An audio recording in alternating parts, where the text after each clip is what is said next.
because you wouldn't want Zardarok to get it from giving the recap. If interested, please give us a recap rollie into chat. All right, I'll go ahead and give this a roll. Okay.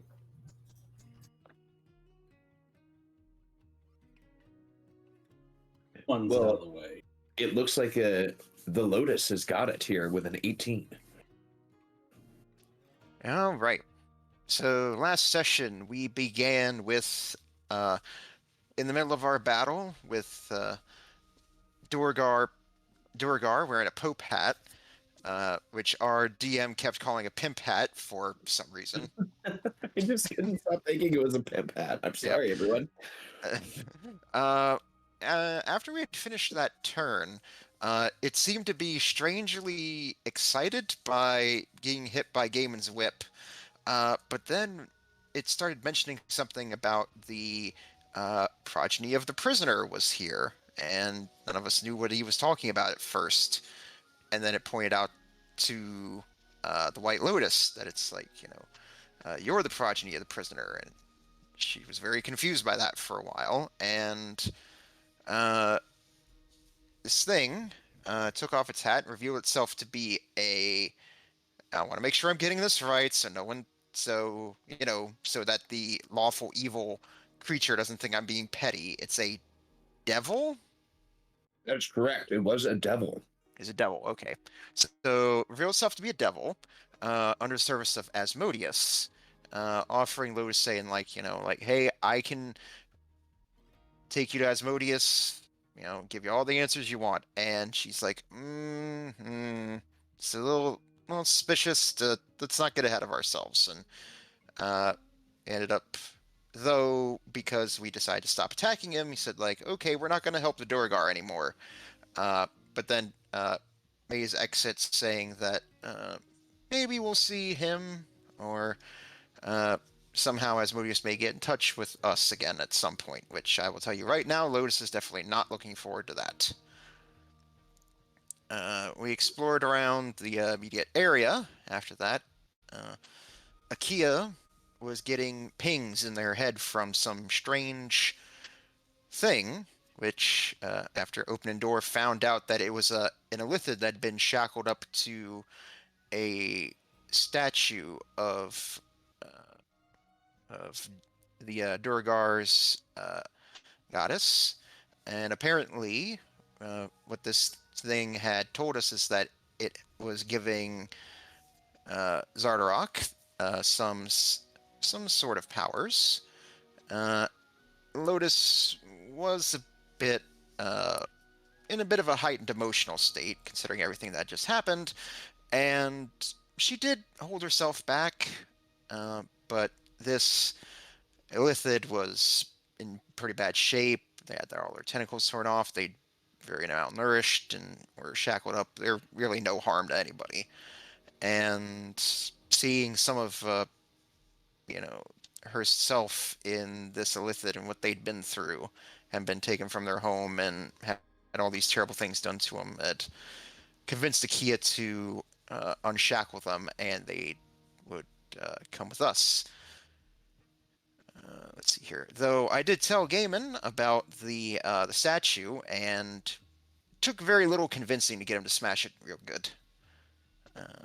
We ended up moving forward, found where we feel the Duergar's last stand's going to be.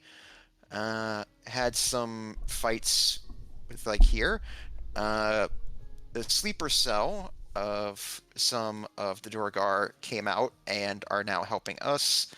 And I believe we had left off, someone had passed to Gaiman to start off the round here.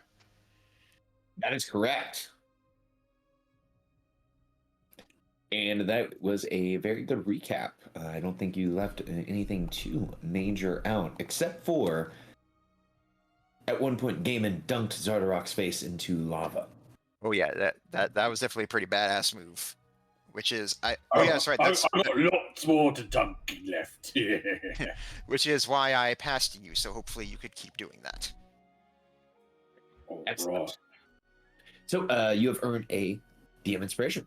So let us begin our Thane facts for this evening with Akia, aka Akia 13. Hey, so I've decided that Aki's Thane fact is about their senses. They've got um, regular hearing, regular vision. They do not have a sense of smell or a sense of taste. They don't breathe at all. But what they lack in that, they have a much better sense of touch. They've got that pressure response. They're very good with their tools, and their favorite thing to do because of that is they like to go out into the wilderness and they like to experience the feeling of just getting a hot poker and some ice, and they like to just reshape it uh, by melting and letting it refreeze. And they can just do that for like an hour at a time. They just got a little fire going, a hot poker, a big block of ice, and they just like the feeling of shaping it by melting it with the hot poker and letting it refreeze and shaping it like that. And that's just a good time to them. Well, excellent. Then you have definitely earned a Faxpiration. We'll just let the one roll that's on your character sheet. Perfect.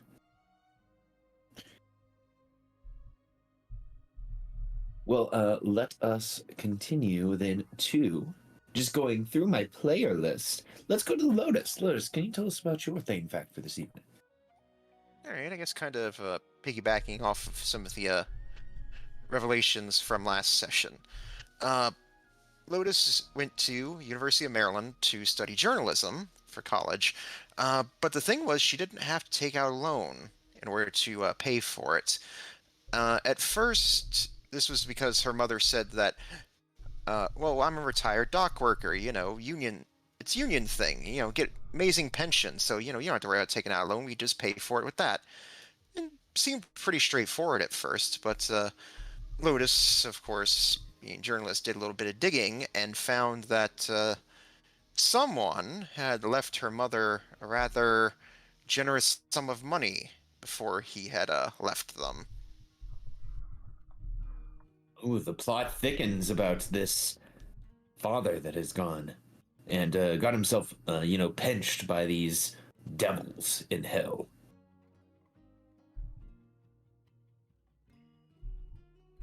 Well, I would be interested to hear more about this story, but you have earned a Faxpiration for your efforts. Let us continue to move up our players list to Alicia. Alicia, what is your Thane fact for this week? You guys able to hear me? Okay. Yes. Excuse me. For Alicia, they honestly wish they were a little bit better with money. Not saying that they mismanage and stuff like that, but they've known some other priests within the Lathander faith to essentially be beacons of business and entrepreneurship and being able to like give loans to people who are like trying to start businesses and stuff like that. And that's something that Alicia would have liked to have been able to do if they were still back at Baldur's Gate. But yeah, it just never got to that point. They were thinking maybe they could do something here, and then they realized, and here being Icewind Dale, and then they realized that, oh no, they're sacrificing people. There's going to be a little bit of difficulty with that. I see. Well, maybe there's some, clerics out there who specialize in gold, greed, and wealth that could help Alicia with her finances and playing the stock market there in Waterdeep.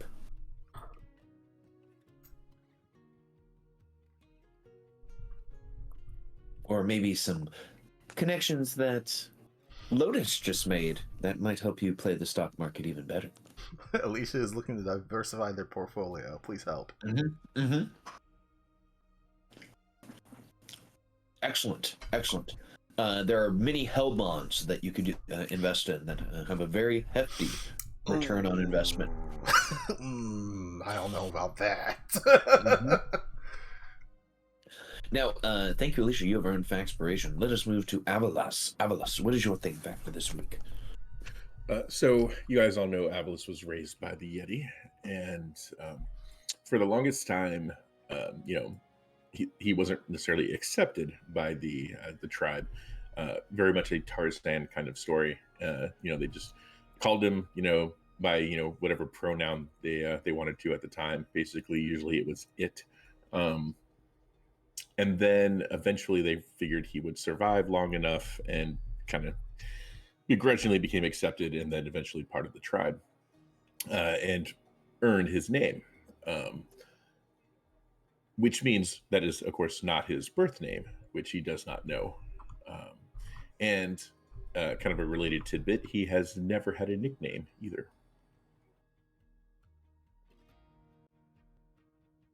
Well, interesting. We will have to have a search for the true name of Avalas, or someone who knows their true name.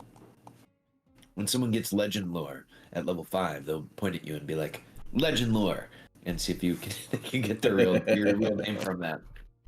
The only good use of name is Jeffrey. You changed it to Latrine. Yeah, it's just better than shithouse. Does not Excellent. register. This person That's is a not good a legend change. yet. That's a good change.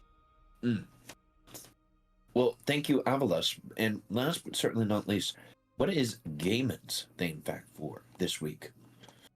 I will share that. But are you eating noodles? I am not eating noodles. Is someone else eating noodles? I'm hearing some slurping in the background. Somebody was eating something. I don't know. Oh, that was me drinking. My bad. All right. Anyway, my fade fact for the week is my shoulder it got fucked up. My left shoulder got fucked up in the arena a while back, and now I can just sort of pop it out of its socket at will. It's a fun trick at parties until people get grossed out and walk away.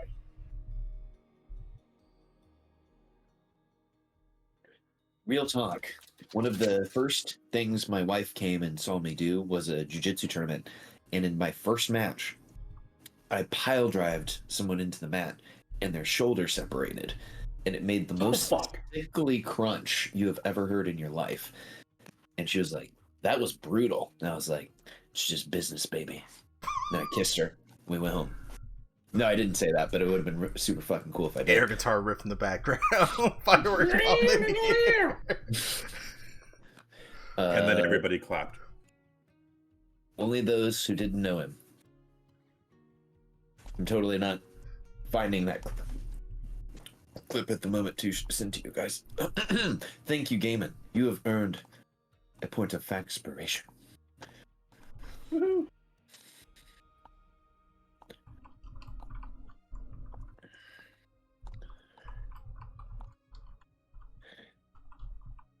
Okay.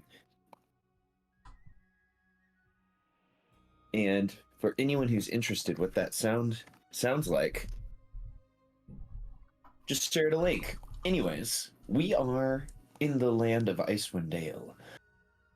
We are more specifically within the fortress of the Duergar Zardarok Sunblight.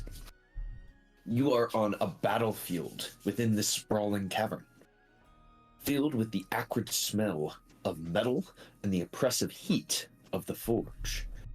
The cavern ceiling ranges from about 40 feet high to 20 feet high along the southern wall, creating an uneven and imposing stone landscape. The walls are slick with condensation, the moisture sizzling and evaporating almost as soon as it forms. The forge, which is here, is the heart of the cavern. A 10-foot tall stone monolith shaped like a pyramid, with its peak sheared off.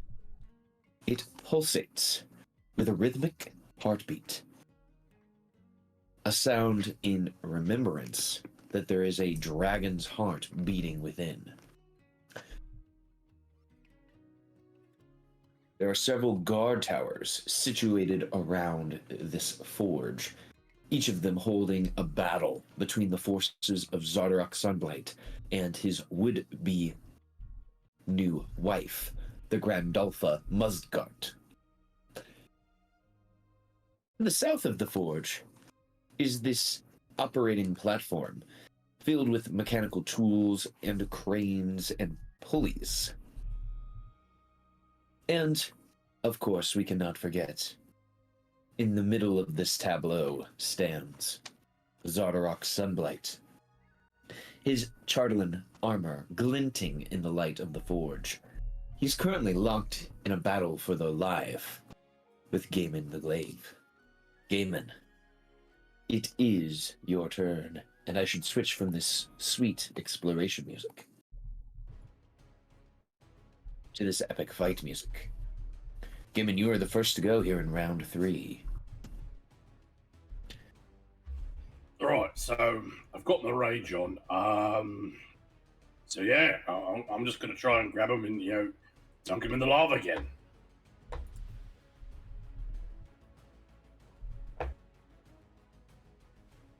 Akia, are you still blind? Akia and I are both blind. Yeah, we're blind. From the, didn't you guys get hit by the Chardelin explosion that blinded you? Yes. Yeah, that was in character. Oh, yeah. Oh. I didn't know if you were like, why am I blind? Yeah, out of character, when does that go away? Hold on, I'm not trying to explode you.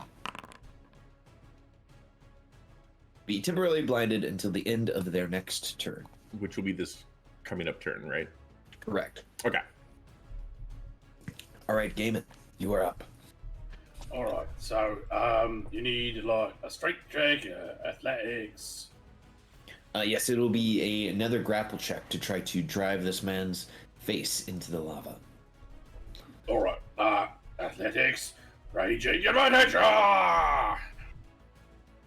All right, he rolls a fatty 14 to resist. You have him grappled. And let me give him the grappled condition. And then because you have him grappled, you can now use your second attack to drive his face into the lava.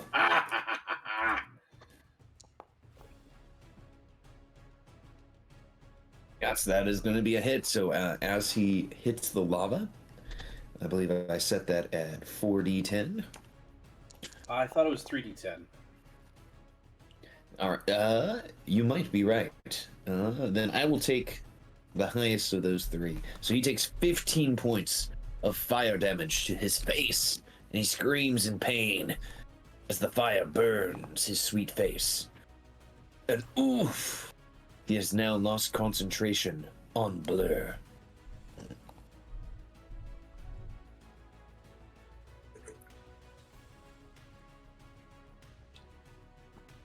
He screams in pain and shouts out to the room. You are trespassing in my domain, and for that, you will pay dearly. Oh yeah? Well, we don't care. And I go to try and dunk him again, but I will pass play to Avalus, but the king will steal, I'm sure. Of course, the king will steal. As the king steals, he regains his Paragon actions and his reaction. He will begin his turn by using his ability to Misty Step. And he will Misty Step to here. Oh no! Oh no! He's now invisible Give me 1 second, everyone. I have to give him another Misty Step. It's doing the bug again, where it tries to not let them be seen. Okay. Alright, so he Misty Steps out of your grasp with a bonus action, and he flips you the middle finger. And, Avalus, you feel an imposing presence behind you. Oh, He said, "Your surface dwellers are as weak as the sunlight you worship. You're no match for the might of the Duergar." And he will target you, and he will have advantage because you can't see him. But I am dodging, so Oh. it's just a straight attack now. That's true. So he will go for a psychic laceration against you. Does a 15 hit Avalus? It does not. It does not. It goes over your head as he screams out, "Ah!" And Perhaps not as weak as you think. he will use his movement because he did not. Oh, I gotta make him ungrappled. There we go. And then he will move over towards this platform. Alrighty. I don't get an opportunity attack. It's sad. Yes, because you are blind. Yep. But that does go away after his turn, right? After my next turn. Oh, yeah. your turn. I thought it was his. My bad. I think it's mine. After Yeah, the end our of turn. their. Yep. Okay, he will pass to his son, the cinematic Dearth Sunblight. Dearth will approach this Duergar, who is clearly a member of the Moosgard conspiracy. And he will start fighting with them, using his multi-attack. He will attack them first with his Mind Poison Dagger, and hit them. And then he will attack a second time. Oof. You see that this one who looked as if they were loyal to the Grand Alpha is dropped as Dearth moves closer towards his father to support him. Alrighty. That is it for him. We will go ahead and pass now to Lotus to see what Lotus is going to do with their turn. All right. And I was looking over my character sheet, and now I'm just like, oh fuck, I keep forgetting that I have this thing. All right, so I'm going to spend my bonus action. We have my good friend Raylan. Go ahead and pop the hex onto our good buddy Zardarok here. Sure. And which of his abilities are you hexing? Let's see here. I'm going to go ahead and, in case Gaiman wants to grapple again, I'm going to go ahead and go for strength. Okay. All right. Then I'm going to go ahead and spend my last sorcery point, Twin Spell Firebolt. I'm going to go ahead and chuck the first one at Cinematic Dearth. So roll that.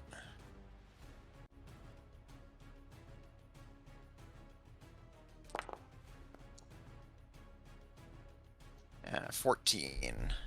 A 14 is right on the nubbin that you All needed. right. For 9 fire. And then, of course, second one against Zardarok.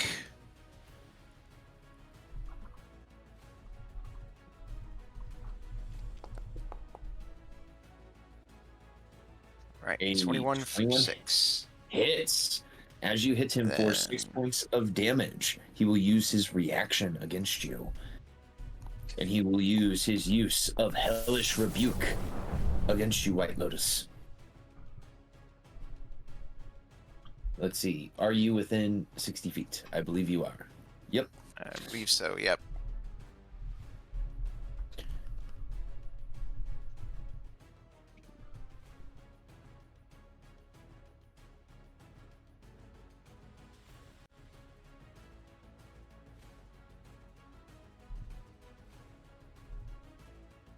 Okay, as he uses his hellish rebuke against you, please give me a dexterity saving throw to see if you can avoid all of the damage.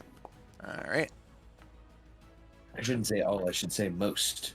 That is All enough right. to pass. 19. So you would only Alright. take 11 points of fire damage.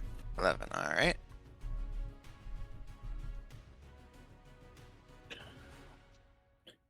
All right, and then I'll go ahead and roll for the hex damage. Mm-hmm. Ooh, yes. Additional 6 necrotic. He takes full damage from necrotic. All right. So here. All right. I do not like being within swinging range of this guy, so I'll go ahead and take movement. I'll bop up here next to Alicia. Within their aura. I'll just sort of wishfully say, like, look, I know we got a lot going on right now, but look, when everything's over, I'll answer whatever questions you have about stuff. Oh, there's quite a few questions that I have, but yeah, when this is all over. All right, and then I'll go ahead and pass to Alicia. All right, Alicia, you will be up next, but the king is going to use a paragon power. He is going to use his paragon power. He sees that Avalos is just standing here, not doing very much. Dodging. So he is going to shoot a chill touch at Avalos. 12 misses. Yes, it would be a 12 because you're dodging. So you feel a waft of poisonous energy shoot past your head. That's Alicia, neither it is your- chilly nor touchy. It's quite the honeypot spell, isn't it?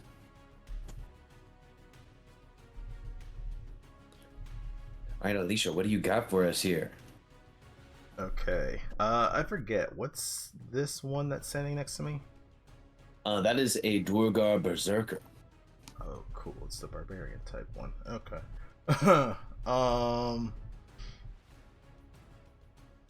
Then I'm going to move to. Yeah. We'll just shift over 5 feet. And barbarian, probably not very wise. Sorry, Gaiman. I'll throw a toll dead at this dude. I need him to make a wisdom save. Sure. And he is injured. And he gets it right on the nubbin with a 15. Son of a bitch. Alright.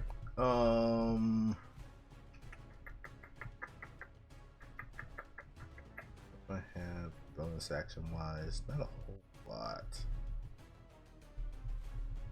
I think that is going. I can just light my. Does the Remoraz Fang have to be in my hand for it to be on the fire? Or can I just have it heated up in like its scabbard and pull that when I need it? You could definitely spend the action economy to heat it up within its scabbard. I'll do that. I'll bonus action, say booyah, and let it start glowing. Hopefully it doesn't burn that thing out. Absolutely. Yeah, you have a glowing scabbard now at your side. Alright, and I didn't do any damage to him, so that's it for me. I will pass to I'll pass to Akia.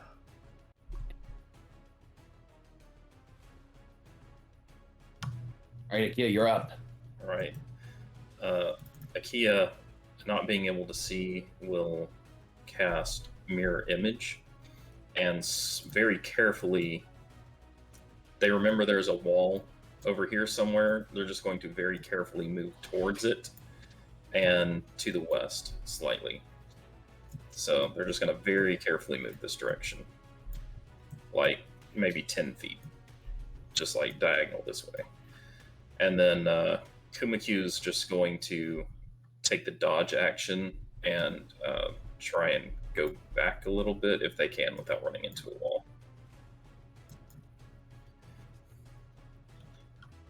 That is sounds good. difficult. And they just run into a wall, so I think they're just like a little bee just running into a wall over and over, a piece of glass. Mm-hmm. Being on a wall is tough. Or being blind is tough. Yep. So I believe that's it. And then end of my turn, we should both be unblinded, hopefully. That's correct.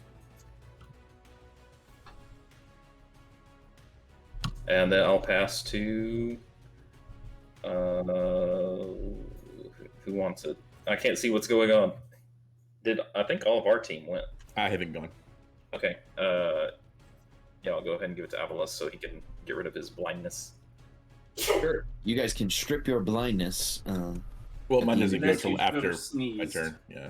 Yeah, so Akia and Kumuku can strip their blindness. Zardarok is going to spend a Paragon power. He is going to use a Paragon power to use his Psychic Shield. Boo. Don't boo me. I'm just playing this person. Okay. We're not. We're booing Zardarok. Yeah. How dare he try to survive? So, Caleb, I was looking at Produce Flame very carefully, and nowhere in there does it say I need sight to be able to cast it. I know it would be at disadvantage, but is that how you interpret that as well?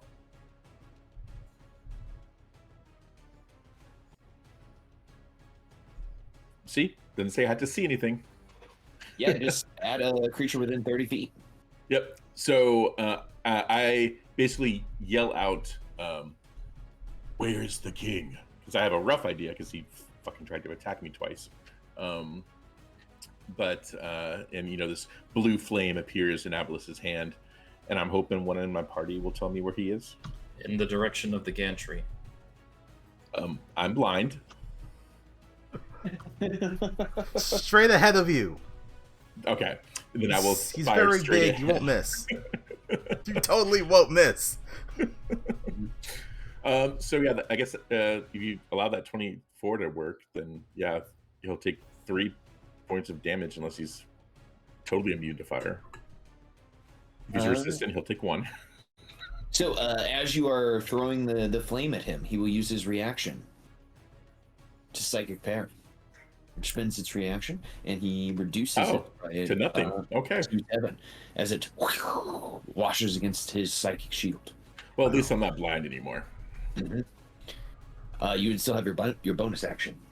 Oh, okay. Oh, technically still blind, but let's see. Bonus. What can I do?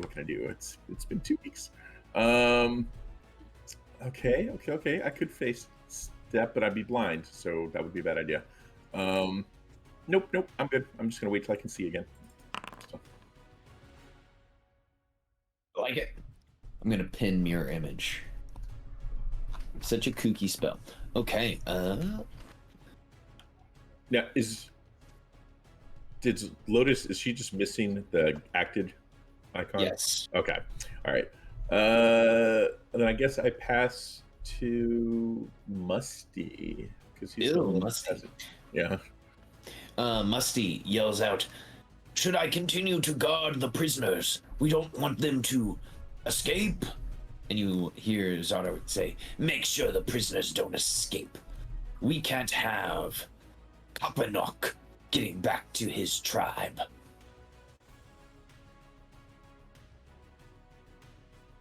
Where's It that must be communication looking- coming from? Does anybody recognize the name Poppernock? It's Kapanok. Coppernock? Kapanuk. That's coming from the northwest of the map, right? Correct. Okay. It is probably in a language I didn't understand anyway. You're right. English. No, I'm just kidding. So Wow. That Damn, was damn, cruel and it's unusual. savage. I'm sorry. I just played D&D last night. And, oof. Anyways, someone made fun of my token that I used Dolly Parton's art for, and they're like, "Yo, you look so ugly," and I'm like, Wait. mine? What motherfucker said that Dolly was ugly? It was not me. Just for the record. I love how you immediately said it's not you. And it was Dolly from the littlest whorehouse in Texas when she was fucking crushing it. Crushing it. Excuse me, I mean, Dolly she's Parton. always fucking crushing it, but Do- what motherfucker Dolly- said Dolly Parton was ugly? Exactly. Dolly Parton is an angel and a goddess, and I will not hear otherwise. She sends my son free books every month. This just took a real weird turn. Okay, the quantitative Dwargod Berserker will act because he is enraged by the fact that someone was talking ill of Dolly. Wait, what? And It wasn't me. he will make a wisdom save because Yes, he's standing in the aura. he is. And he will He fails. take 12 points of radiant damage. Okay, he does not reduce that because of his rage reduction. Quantitative roars at Alicia, and this is difficult terrain too. So 15, 20, 25. So he would have to double dash to get out of here. So instead, he will become reckless. And he says, the best way to stop a spellcaster is to kill a spellcaster. I shine a flashlight in their eyes. Okay, so this will be just a normal roll, because he has advantage from reckless. It is a 10. A 10 does not hit you. Okay, so this guy is Dunno, the Berserker. Not the best one. Not the best one. All right, it looks like the last thing to go in the initiative is the lair action. For the lair action this round, Shifting Shadow. Everyone, you see that the shadows in the lair are all discombobulated as the lights flicker on and off, on and off. And Zardarok will go ahead and switch places. He can just barely see your token with Akia. So Akia, you swap places with Zardarok. Okay. And now you are out here.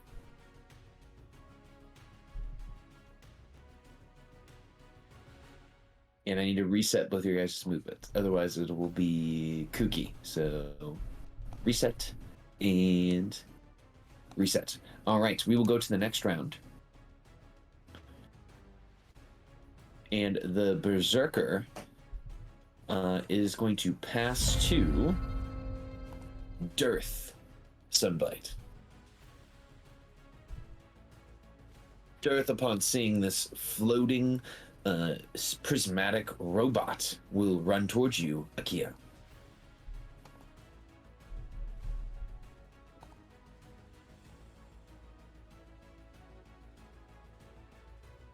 And as they move up to you, they are going to do something kind of crazy. They're going to target you. That is crazy. And they are going to use their mind mastery.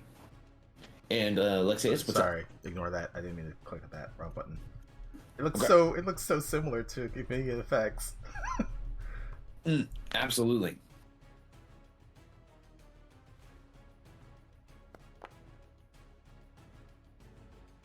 Okay, you are not affected by the mind mastery. And that is its action to do so, and it doesn't have a bonus action, so that is it for Dearth. So Dearth has acted. He is going to pass to Akia. Akia, the king, still has some Paragon actions. He sees that there's this mind flare that has gotten out of his cage. He doesn't like that.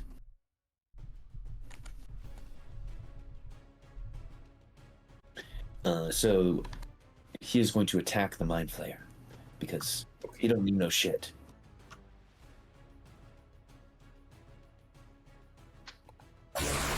You guys hear a spark of electricity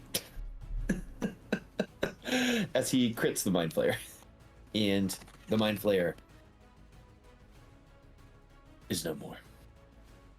Oh shit.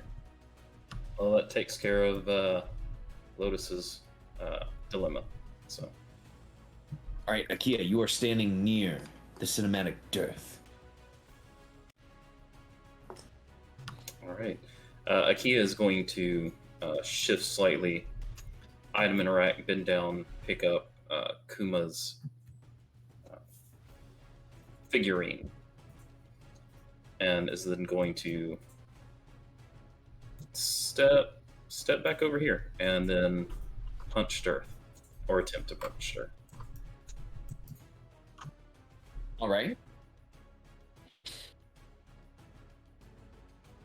He holds his arms aloft to try to block your punch as best as he can. All right, that is a hit for 11 thunder damage.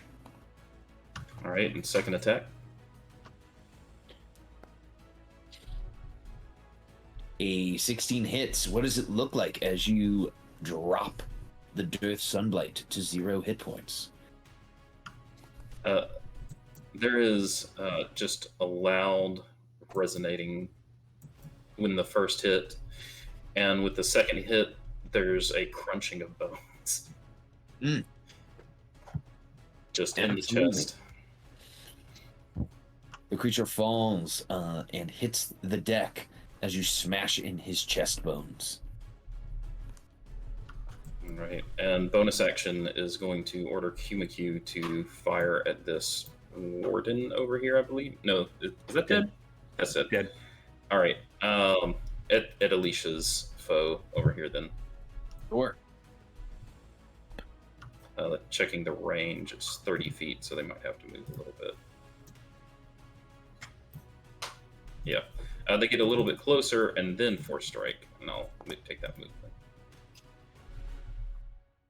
That's a hit. As you So they'll go hit up there them, and fire, and then they'll run around. you have provoked their vicious reprisal. But thankfully, they do not hit Alicia. Yeah. All right. That's my turn, I believe. Action, bonus action, action. Yep. And I pass to. Am I? Yeah, we just started a new round, right? Correct. All right. The quantitative Duragar is going to steal. Okay. As the quantitative Duragar is stealing, the Duragar King will use their final Paragon action because they only had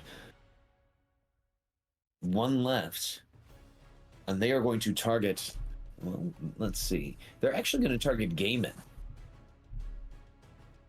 They are going to fire 2 Eldritch Blast beams. Here's the first, and then here's the second. Ooh. As they fire the beams, That hurt.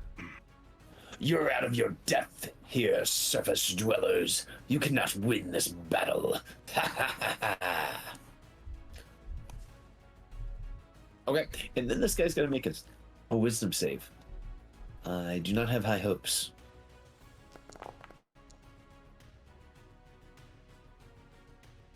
He does make it.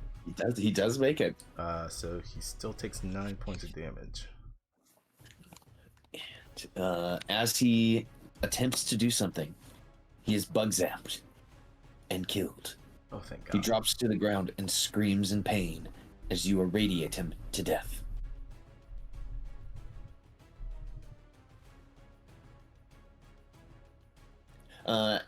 With his dying breath, as he is being irradiated, he yells for musty Duragar Berserker.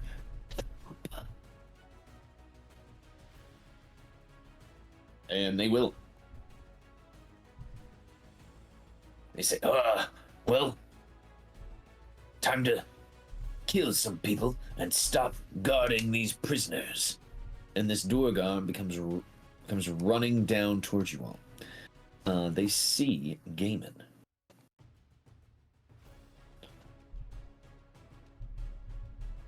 So that was their action to go there, or their movement action, excuse me. They will then dash to get a little bit closer, taking their time to avoid these Duergar that are fighting one another.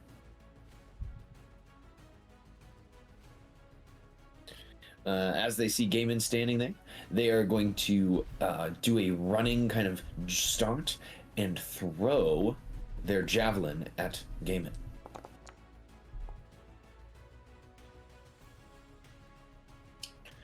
Hits.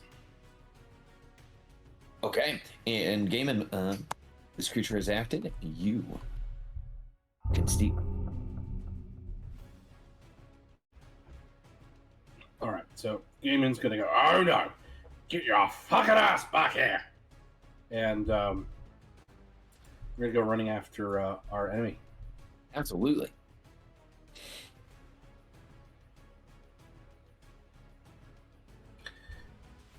So, what was the rule with? Well, I can clear that. I'm big enough and I can see. So, With a 10-foot running start, you can jump your strength score. Without a 10-foot jump up, you can jump half your strength score. okay. So I can clear that. Everyone sees Gaiman just run and jump over this pool of lava.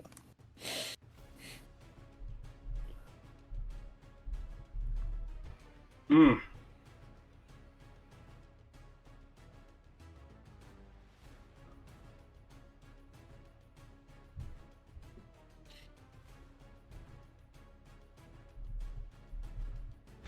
He is not close. What do I have? What can I throw? I don't have anything sexy. I think I've already used the Shardland orb. I guess I'll get out my oversized longbow and a Remoraz arrow, and I'm going to shoot him since he's being so difficult. Absolutely.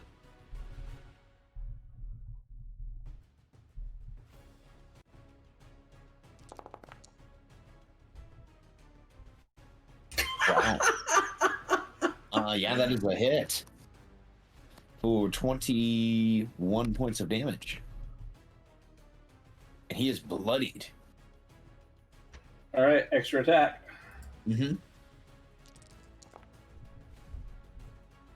Another one. Oh my god! Yes! Nice. Yes! For 29 points of damage.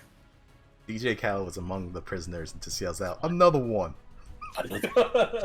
Hey, those Remoraz arrows didn't do their fire damage, did they? I don't think it was programmed. I think I just have them down as Remoraz arrows. Okay, so you got two Remoraz arrows that crit, so you got to roll that damage too.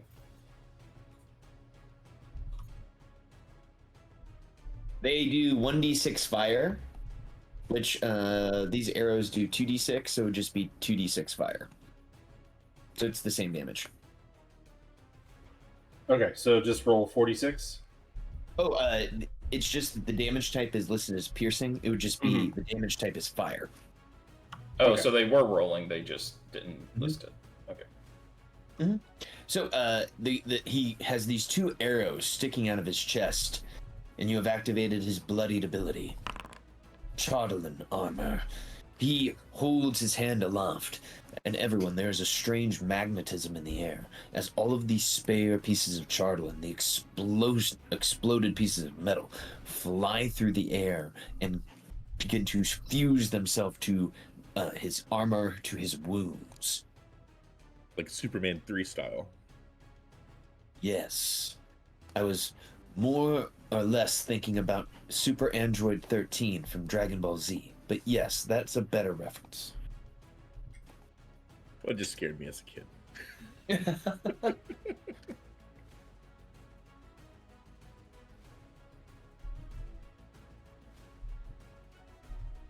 Okay, Gaiman, it's still your move. This guy just activated his bloodied ability. Okay, well, I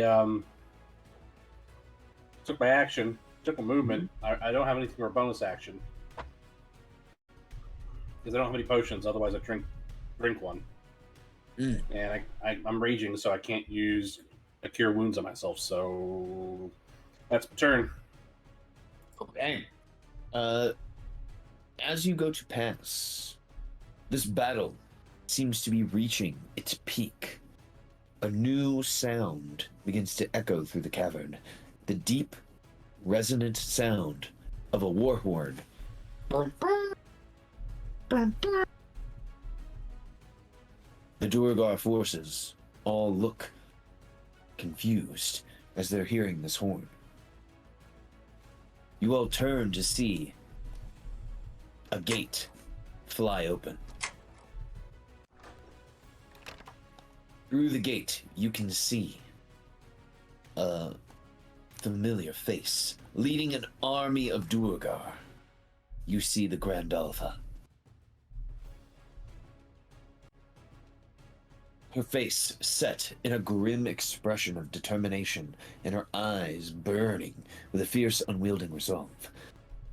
She is leading her allies, those that she have switched over against the forces of the Duergar, still loyal to Zardarok in this moment. As she steps into view, she yells, "Zardarok! I will not be your wife!" With that, her warriors, following her ever closer, rush forward and begin doing battle with all of the other forces. So, Gaiman, who do you pass to as this new event is now happening in the background of this battle? I will pass to Ablas. Yes. Oh, I forgot. This guy just got damaged. He's gonna steal. I'm sorry. No. I meant well. I appreciate it. Okay, so at the start of his turn, he will regain his reaction and his Paragon actions. He looks at you, Gaiman, and he will shift slightly. With his bonus action, he will summon Spirits of Shardolin. And let me drag his 2 Spirits of Shardolin onto the field.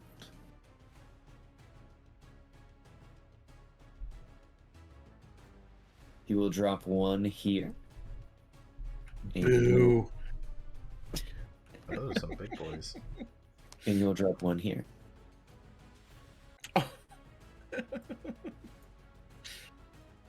That is his bonus action. As his action, or excuse me, he will start to move up.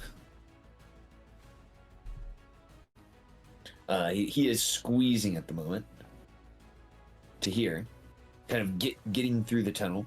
He sees there is a game in here.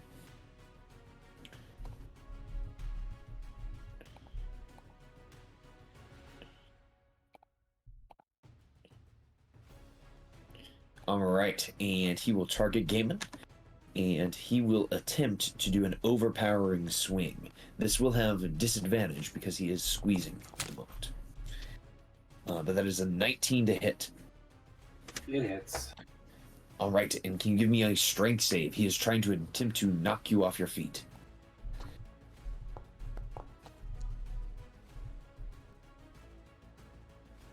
Okay, you are not knocked off your feet, but you do take the 15 points of bludgeoning. All right. Have because I'm raging, so I'm still standing.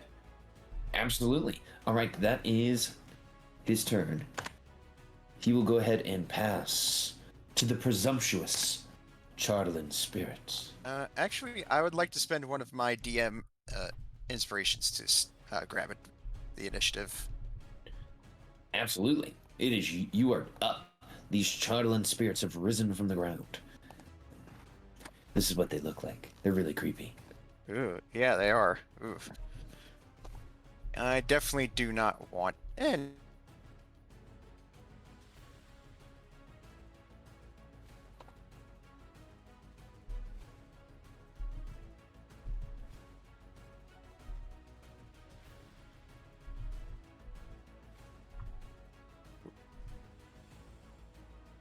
All right, Lotus, what do you think here? All right. I'm gonna want to do a little bit of movement here. Get here. Just 1 second.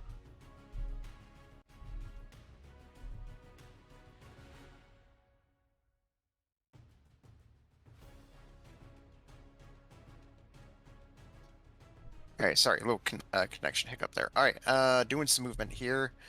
Get away from things.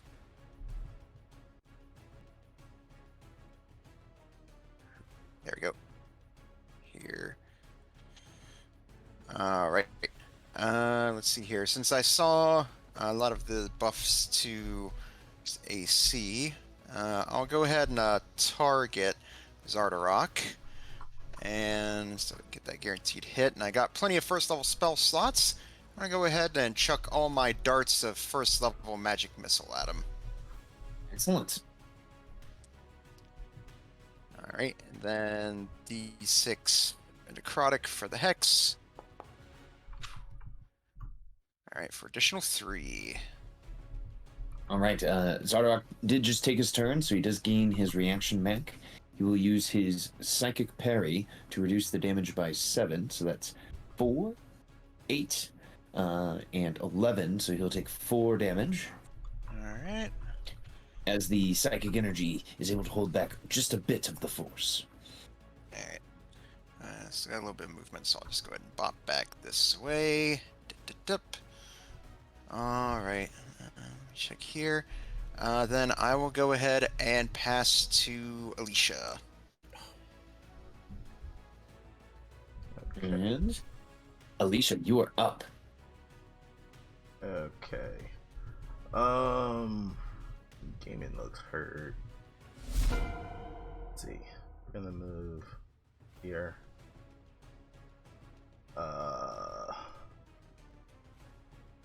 Dude, moving distance.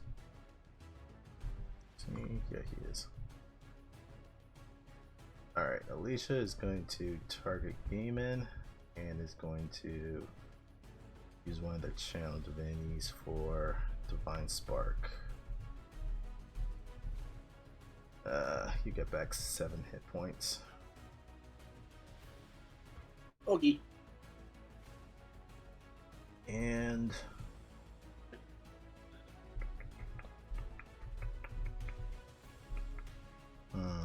still working on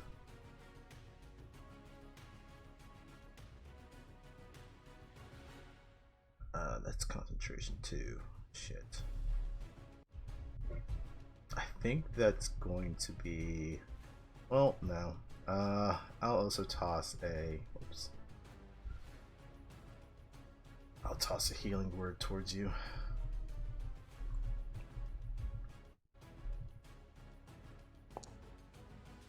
For an additional 6.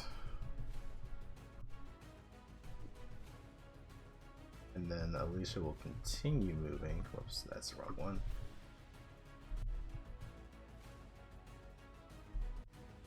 I don't want to be next to the lava. I've seen how bad that is. I'll move to here. And that's it for me. Then I will pass to Avalas.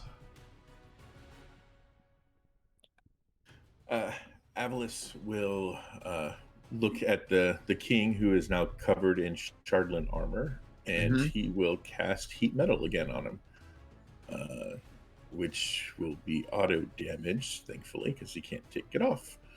I'll do that at 3rd level.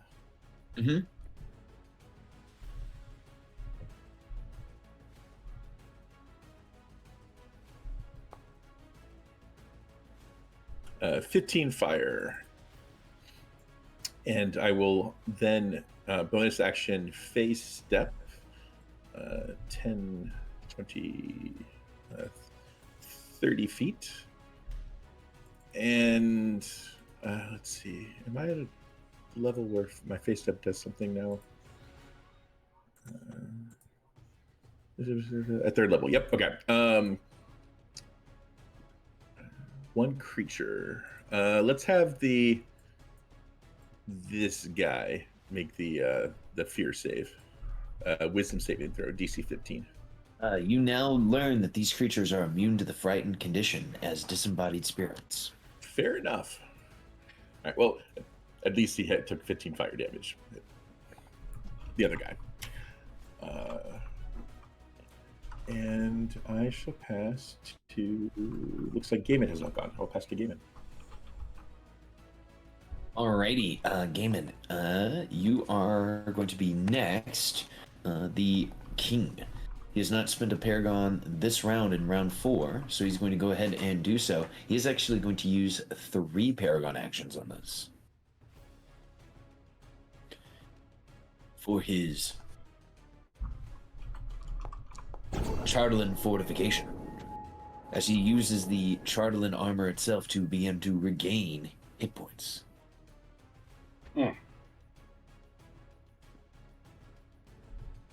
Oh, Gaiman, sorry, wrong button. You're acting. Alright, well, can't shoot point blank range. Well, I mean, I can't, but I don't think it's going to go well. So I'm going to drop the bow. Or he's tacking away, you know, in the golf bag or whatnot. It's time for the seal to come out and play. And I will recklessly attack!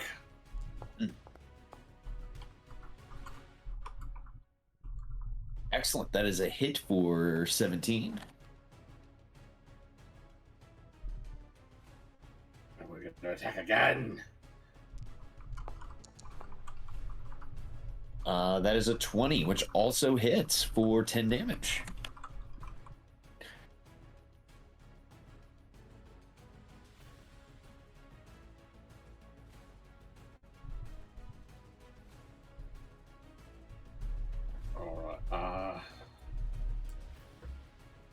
I guess I got a pass to the bad guys. Absolutely. Was I like in an aura there near the distorted child and spirit? Yes, so what those do, what their auras do, I should say, is they slow you down, but I got the feeling that Gaiman wasn't feeling like moving at the moment. No. So I thought just for brevity, we don't really need to make that save if you're not going to go anywhere. And Avalus was going to teleport, so I decided it doesn't really matter in this moment. Alright, so got past the bad guys. I will pass to Zerka. I'll pass to Musty. Alrighty, it's Musty Boy. Oh, did Musty already go this round? I think so. He Yes. came from the top where the prisoners are. That's correct. So we can have the Chardalin spirits. Alright, I'll pass the Charlotte spirits. Alright, the Chardalin spirit begins to move horizontally as it sees Akia. Akia, you might want to move this next round, so can you give me a wisdom save to see if your speed is reduced?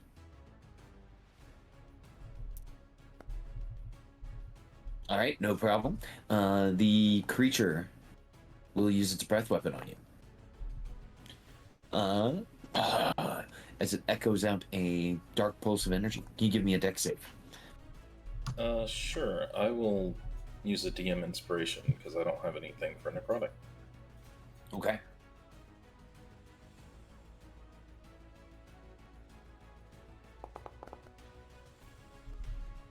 A 19 is enough. You would only take 10 points of necrotic damage.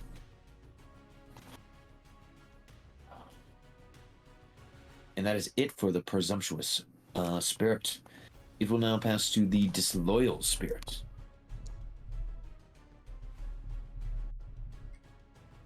And you maintain your concentration. All right.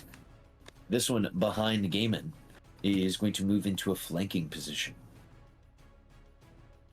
So it can gain a +2 to its attack roll, and it will use its Chardalin Claw. That is a 20 to hit for 12 slashing against Gaiman as its claw bites into your back. Okay. All right. Simple enough. These spirits feel very minionous as you are staring at them. I don't know if that's a word. Minionesque.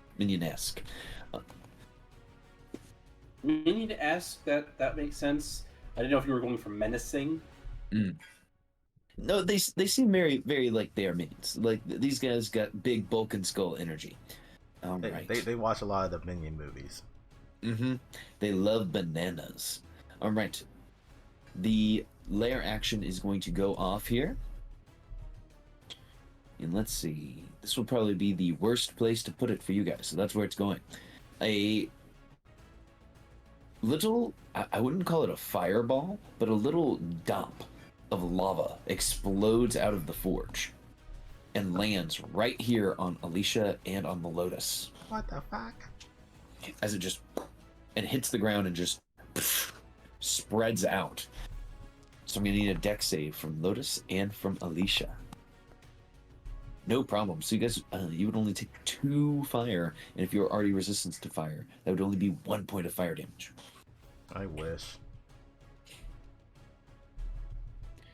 So chip damage there. All right, and since Alicia and Lotus were damaged in that round, either of you could steal going into the next round. I think you can do more than I can at the moment, so you can go ahead and take it.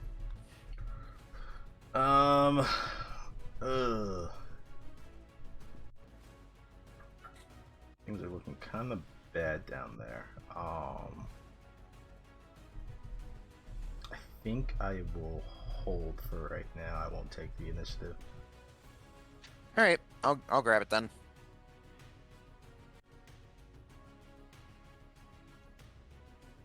All right, I'll try this once again. Hopefully I can actually make something of it. Go ahead and target Zardarok. Spend another first level spell slot. Chuck all my darts of magic missile at him.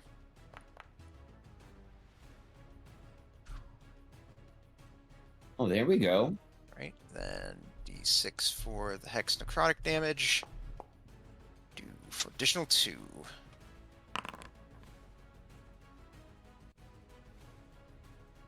All right, let's see. That's 8. That's 10 points of damage from your magic missile darts.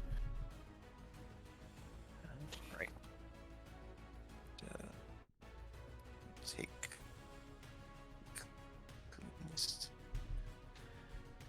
Keep staying back here so I can stay away from spirits. All right. All right. I'll go ahead and back up a little bit, and then I'll go ahead and pass to Avalis. All right, Avalis. This guy's gonna steal because he was damaged. Okay. As this is right. All right, he is being melted at the moment, which is no good. So he can't really just take his armor off, which is no good. He's kind of in a bad spot, as the kids like to say. So he is going to target Gaiman. Gaiman, this is going to be with a +2, but at disadvantage. He's going to do a blinding smash. Oh, those are private. Oh. Reveal. So it would only be a 6. It would be a 16 with the +2. 16 hits. And that would be for 18 bludgeoning, cut in half. And can you give me a deck save? You do see this coming.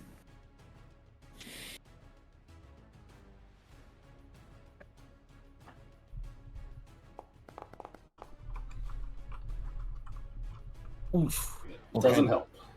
So Wait, no. Vacspiration. Okay. Yes. It is It's only a 8 or 10. D8. D8. Yep. It will become a 10 at level 10.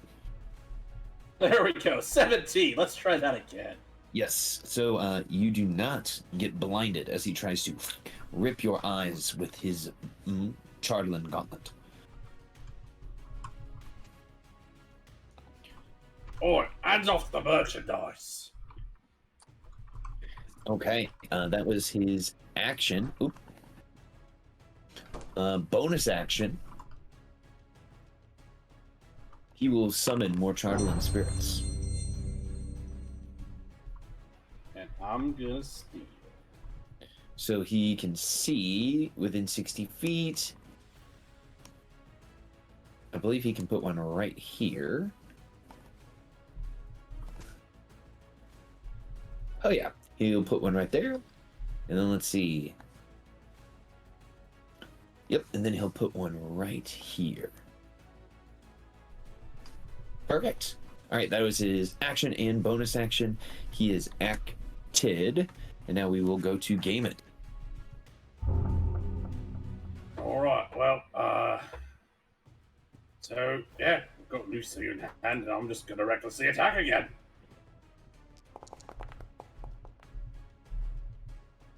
Oof, a 12 does not hit. Oh, can't win them all. A 25 does hit for 17 points of slashing damage. That is all I've got. I will pass to Alicia. Right, Alicia. Zardorak is going to use a Paragon power here. Their Paragon power.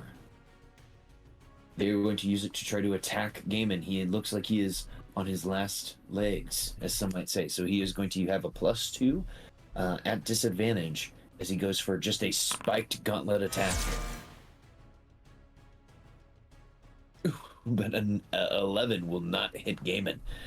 Alicia, you're Will up. it? I don't know if it's an 11 or not. It was rolled privately. Yeah. Oh, sorry. Reveal. I was on the ninja. Okay. Why is it a straight roll? Why is it a disadvantage? It should be because you were attacking. Because he's on recklessly. fire. He's on fire. Yeah. You attacked recklessly, so that would just cancel out. Yeah. 'cause Okay. I just want to make sure that it wasn't supposed to be with advantage. So, all right. No, I'll take a miss. I'll take it.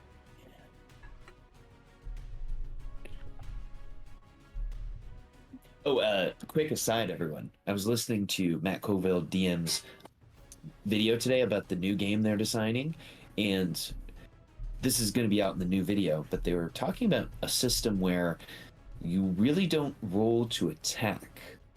You roll for degrees of success, and I thought that was really cool. Anyways, Alicia, you are up. Okie dokie. Yeah, I was watching that video too. There was a lot of interesting stuff in there. Kind of. Mm-hmm. We'll see how the game turns out. I know they're going to be doing some playtests. That's side talk. Mm-hmm. Oh boy. Sure are a lot of minions popping up. There are.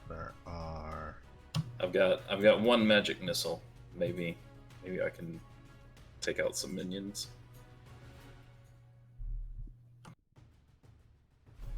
Sorry, I'm gonna look at something real quick.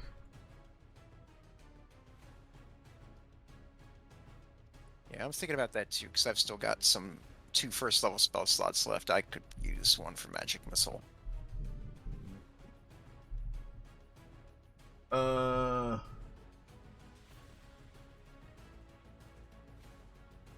Okay, if you guys think you can handle these minion creatures,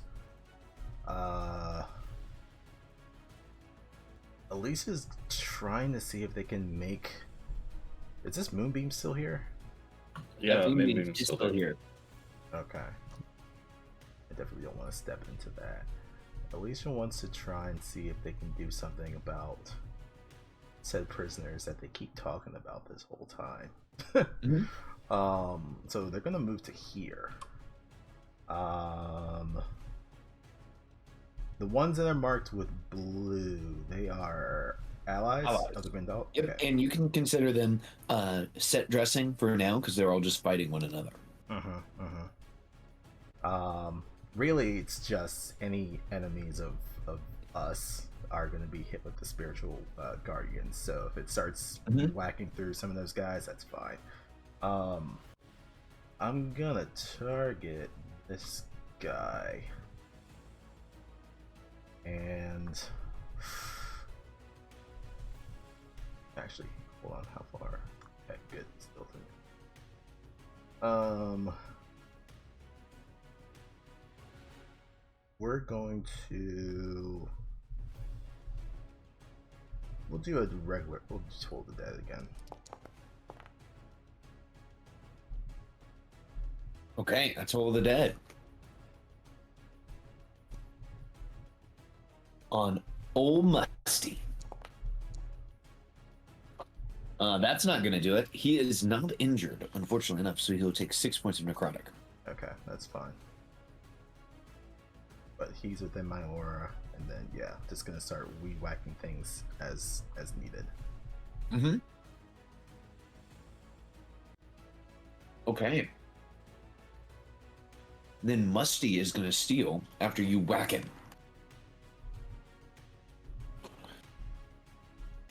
Musty says, "Don't you go over by those prisoners. You better not." Oh, you mean those prisoners? Oh yes, you don't go over there. That's not for you. They will use their bonus action to enter a rage. Oh, and they'll make a save.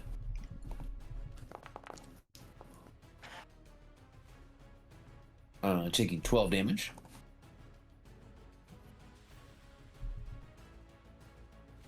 Okay, Musty is then going to use their action to get big.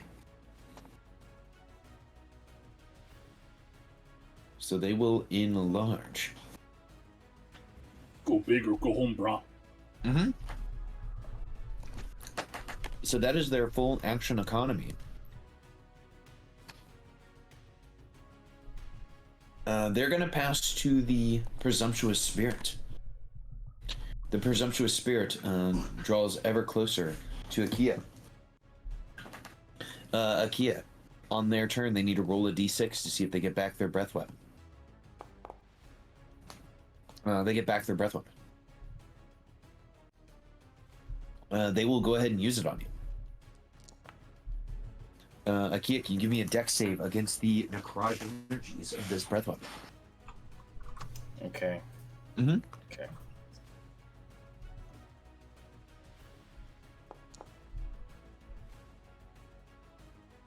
Ooh. I was going to the boons table, but we don't play with boons. But yeah, you succeed, only taking 7 necrotic. Ew.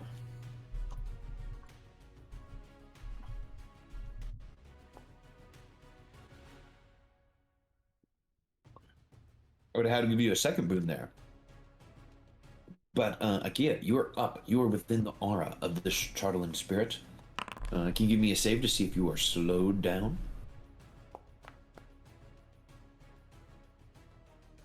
You are not slowed down. All right. I'm going to try and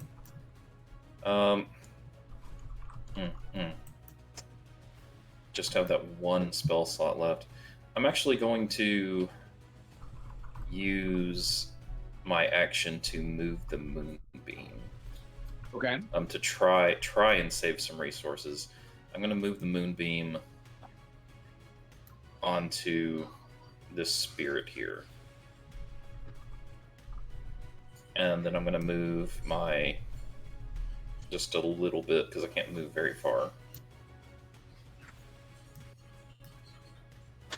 I'll just move to there. So that's my action movement. Bonus action, I'm going to command Kumakyu to fire at the spirit up here by Abelas. So they will move in a little bit, fire, and then move back.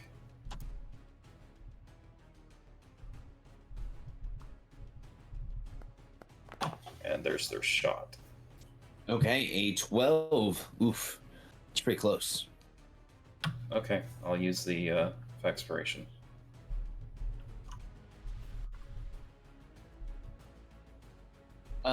With whatever you roll, you hit because their AC was only a 13.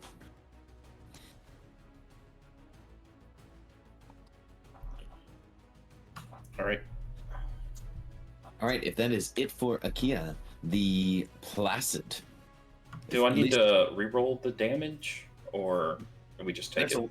That's Oh, if you that- succeed at a cost. Yes. Ah, okay, got it. The Flaccid Spirit will steal. I mean, Placid, not Flaccid Spirit. I mean, it could be flaccid. It could just be, dangling on the ground like, I just can't get in the mood for this fight. I'm gonna spend a DM inspo to steal because I know he's gonna hit me and break my concentration, and I don't want that to happen. Absolutely. You are up. Ooh, that is my last DM inspiration too. Let me just mark that off real quick.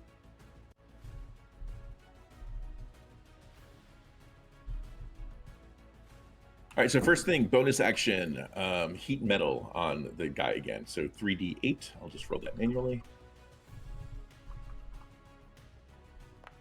And that's fire damage. That sucks, but 9. And Zardarok is still standing inside of his hot armor. Okay, I'm going to, as my action, surprise, surprise, I'm not leaving, which would have been the smart thing to do. But seeing as gaming could use a little help, we're going to cast that right here, which will hit all 3 of those guys, and then I'll have the health go to Gaiman. Okay. So shit damage, unfortunately, but 3 con saves. Yeah. Oh, trying to close the door over here.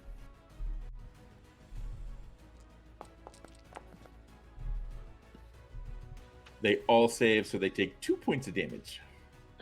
There we go. But Gaiman, you get 10. And that's like 20 hit points.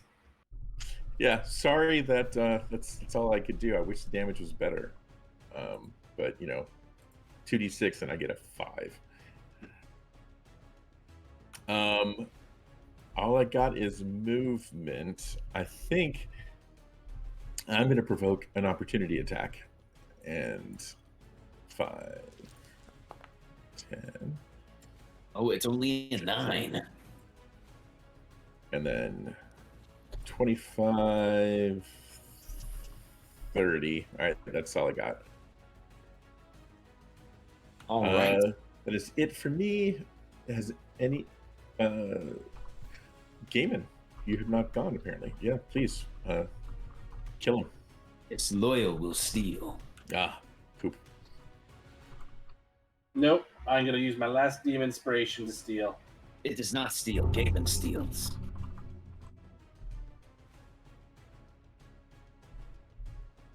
All right. Let's see what happens. RNGesus. Reckless. Jesus, take the wheel. Take it from my hand. All right. 25 for 9. Gaiman, as you strike him with your axe, you force him to use an ability. Dark Resurgence, so that he is up at 1 hit point. On your first strike, then on your second, as your great axe buries itself into the body of Zardarok, he is forced to take a knee to the ground as he screams in pain. He looks to you all, and he holds his claw up in his final act of desperation, and he snaps his fingers. And as he does so, he coughs up blood, and he says, "May you erupt in dragon fire." And he falls to the ground dead.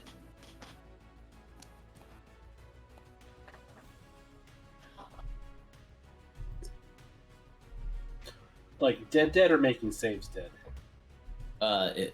I usually don't have NPCs make death saves. He is dead from your great axe wound. Okay. Can we pop in a secret chat real quick? Sure. Everyone, I'm heading to secret chat.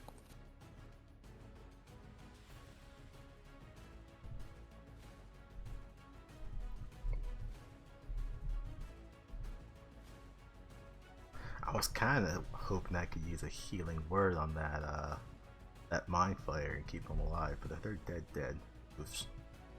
Yeah. Yeah. I mean, he only took 15 points of damage, so he wasn't doing pretty well. Yeah, when we found them, they were in pretty bad shape. Yeah.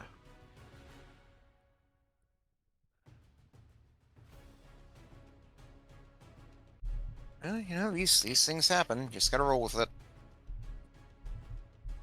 I will say, Avalis is really starting to love the heat metal interactions with Shardlin. Oh yeah. It's like, oh, you got some nice armor on that you can't take off. Oh, Yeah. let's fix that. Oh, it's bonded to your body? Oh, that sucks.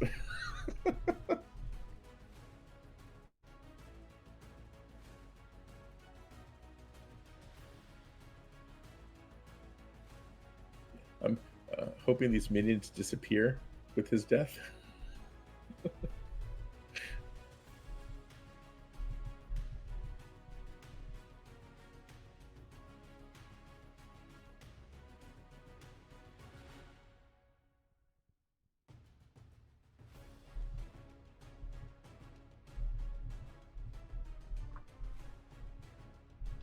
So, Gaiman, who do you pass to as you see your enemy falls to the ground, 2 giant axe wounds in his body? Right. I will pass to who's left. Move an enemy. I'll pass the bad guys. But as a bonus action, could I say like I cleaved in like the shoulder area, and I like reached out and like pulled off his head with the spider attached. Absolutely. You can sub-zero his head off his body. All right. So as you pass to the spirits, their bodies start to disappear, start to dematerialize.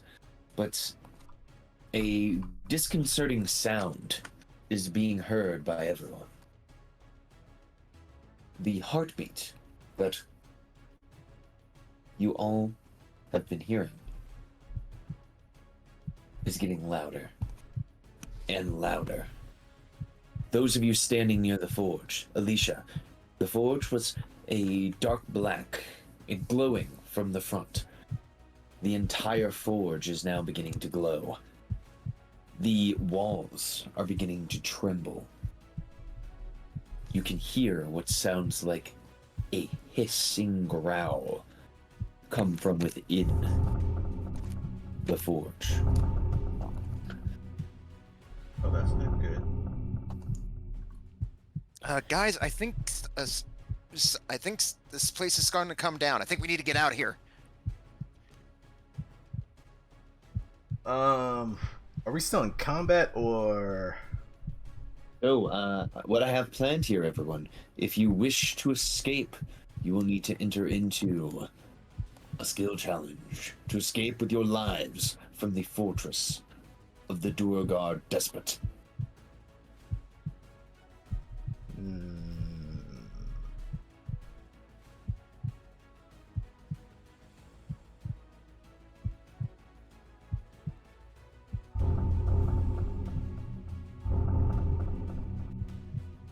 I was wondering if there's some sort of check to see if there's a way to undo what he did. Yes, you could give me an Arcana check. It will be a very hard DC to see if you can figure out if there's some sort of countermeasure. I can roll it. I'm no longer proficient in Arcana because of the UA change. I'll take a shot at it.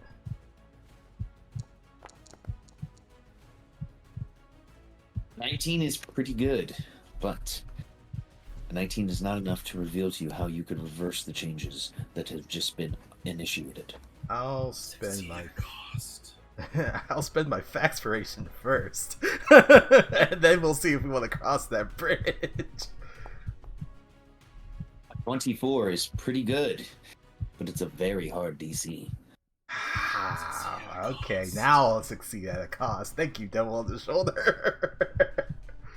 Yeah, succeed at a cost. Okay, that's Hey, you fair. gain a unlucky token. You think the only way to potentially reverse this happening, you heard what sounded like the snapping of fingers. You will have to take off his gauntlet and put it on yourself and snap your fingers to reverse the effects, you think. Okay, perfect. Alicia's gonna run over there. I will We are out drop of concentration on heat metal so she can actually do that.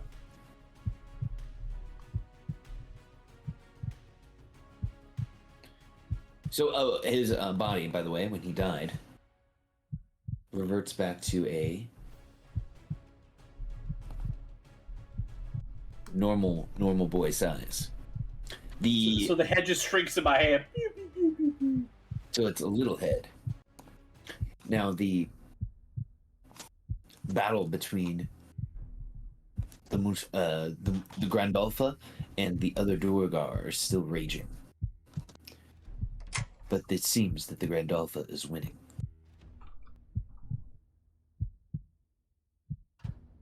Alicia, the body stands in front of you.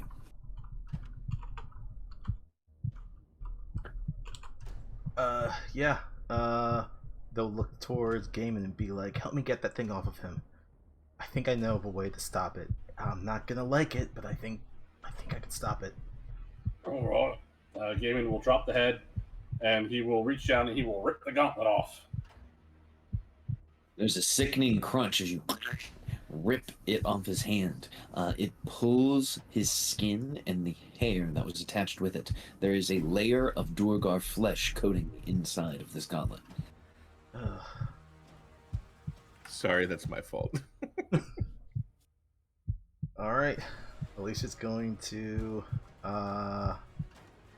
they're gonna drop concentration on spiritual guardians, and they're gonna cast bless on themselves instead. Mm-hmm. And then Just on themselves? they'll throw it on Gaiman and throw it on Akia, just to Just in case. and they'll stick their hand into the glove. As you put your hand inside... Matthew, you're raising your hand. I was just gonna say, while because they're doing a lot, and it seems like a sort of a tense situation, but I just wanted to do something while they did that. I just look and see if the heart could be removed, like, because it kind of sounds like the heart's going to explode in dragon fire. And so I just wanted to see, if that doesn't work, can we remove it? Plan B. Yeah, just get a plan B sort of in the works. Okay, I should say real time is going here. You guys have a short time to complete what you want to do before the skill challenge is initiated.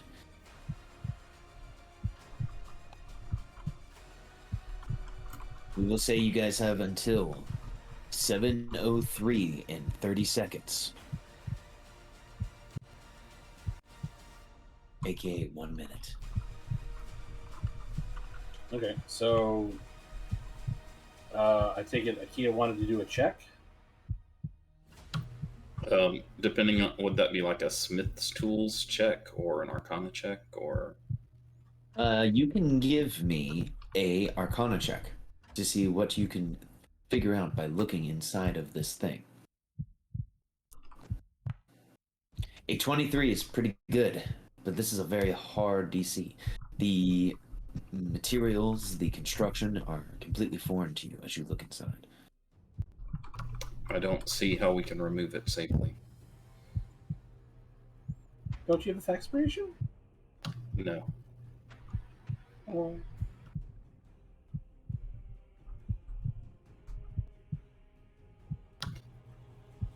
Now, do we see Alicia don the gauntlet made of Chardolin? Yeah. I hope you saw my pun. As you stick it in on over your hand, can you give me a charisma saving throw? I thought this is what's gonna happen. You made the right decision by casting bless yourself first. Did I make the right decision? Mm-hmm. Wait, that was. I guess we'll find out. I see it too. I do. Oh fuck! I should have said I wanted to use I wanted to ask for an fast spell. God damn it!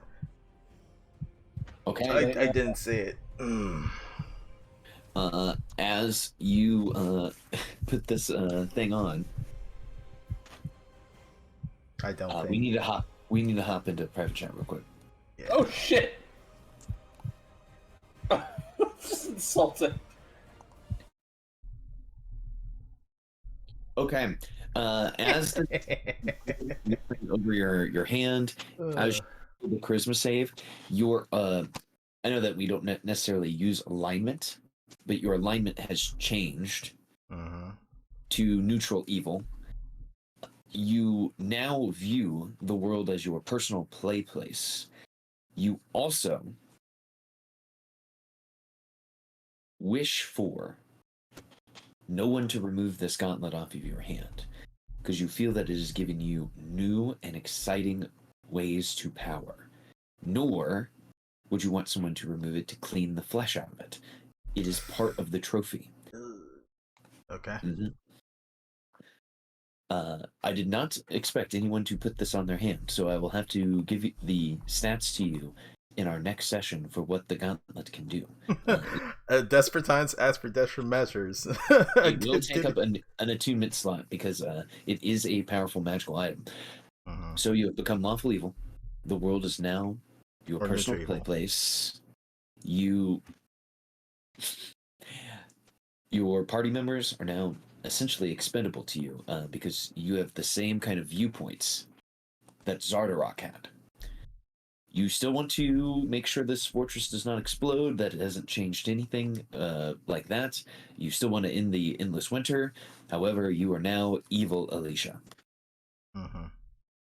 Until you can get this thing removed off of you somehow.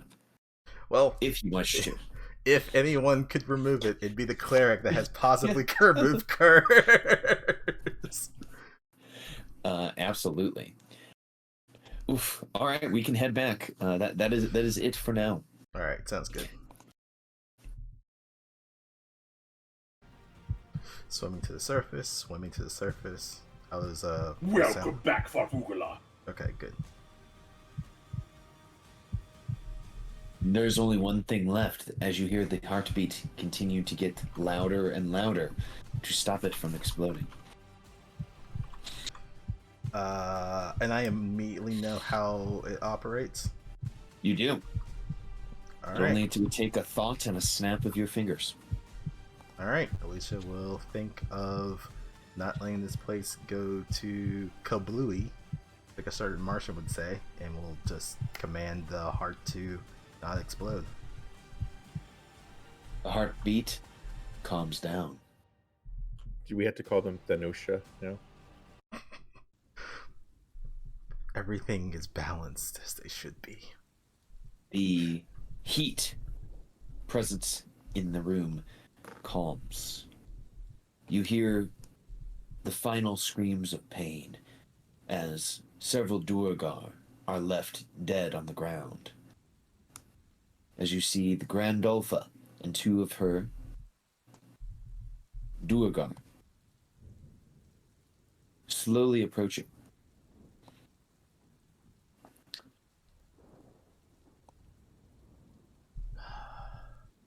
It is very dark in here. Is that what you just said to the Grandolpha? It's very dark. Can you turn the lights on? So you see them approaching. No, I don't. You hear them approaching by the sound of her footsteps. The Grandolpha, using her psionics, will say, "Oh, do all of you surface dwellers have a hard time down here?" That's one thing you could say. Very difficult to see. Well, hold on. And she casts a spell of light to illuminate this whole place. However, it is colored a funky purple. I mean, Lotus likes purple, so she doesn't see a problem with it. As it appears, you see that there are several bodies that have been dragged in. And she says, "I have to thank you for your assistance. Now I have, well, ensured that the Moosgard Brewery Association, our incorporation, will have a good foothold here in the surface."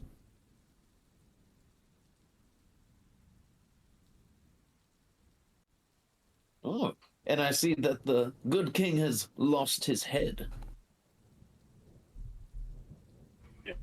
too good for him, honestly. I see.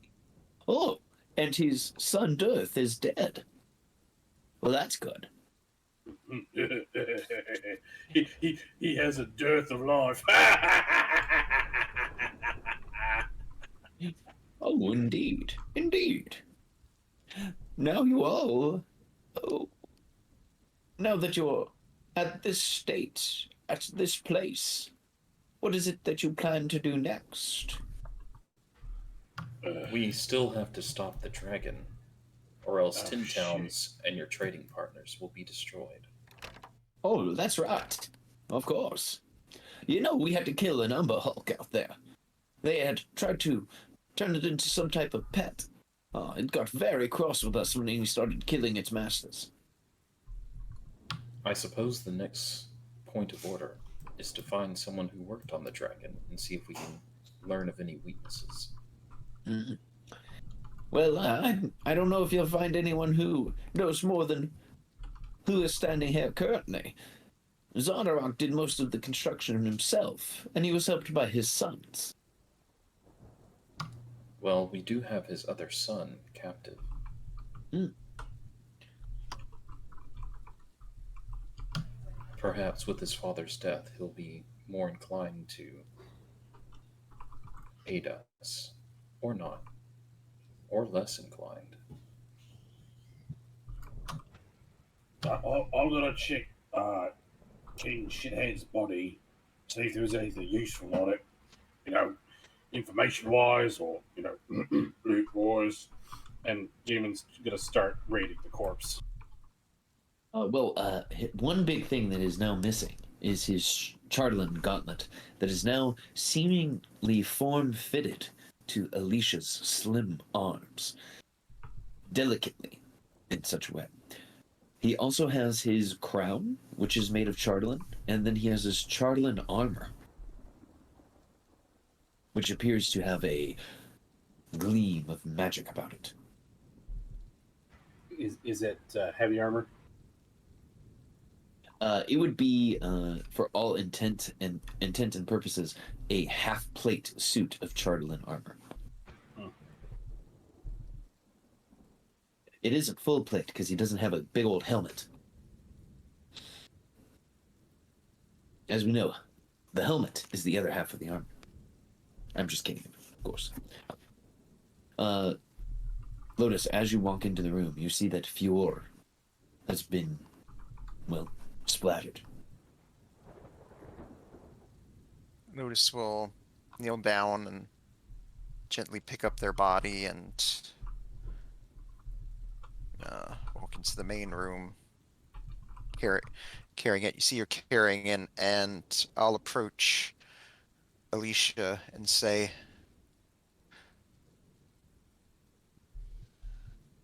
they did not deserve the fate that they had. Would you say a few words, please?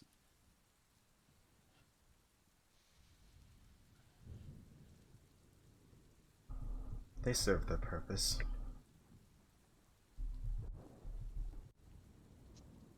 Lotus will turn to you, looking very surprised, and say, like, Alicia, do you know what you just said? I do. This was a hard-fought battle, and we needed what allies we could to defeat this corrupted king. At least they died on their feet. They were tortured, like you, Lotus, but they still could have been a horrible person. We simply don't know. Akia, Gaiman is proffering you the Charlotte armor. Yes, thank you, Gaiman. I'm sure I can put it to some good use. If Alicia's looking at Lotus, do the words Secret that... chat? Yeah, real quick, we gotta hop into secret chat, because something has now happened to Gaiman. Lots of Oh, secret goodness. chats going on tonight. Everyone got to put on shardlin shit. I'm sorry. it's like- I started it. Avla's going to be the only non-crazy one. Oh, it's like, I figured with like this thing from the Illithids on my face, I'd be the one, having all this happen, but I guess not. I mean, I tried to stop a nuke from going off. I didn't realize how bad my save was gonna be. Like, I feel like this is how people discovered lead paint was dangerous. Yep. Just Right, everyone right. Trial and just error. eats it. Trial and Yep. error. Well, all of my friends ate lead paint and have all died.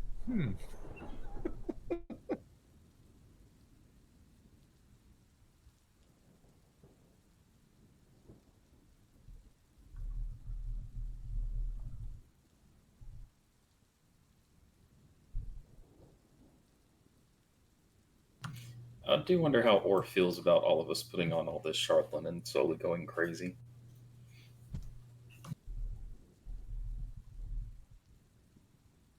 Yes, everyone. You now see that Gaiman has a sick crown on his head. It is a 10-pointed crown. However, 9 of the spires have been broken.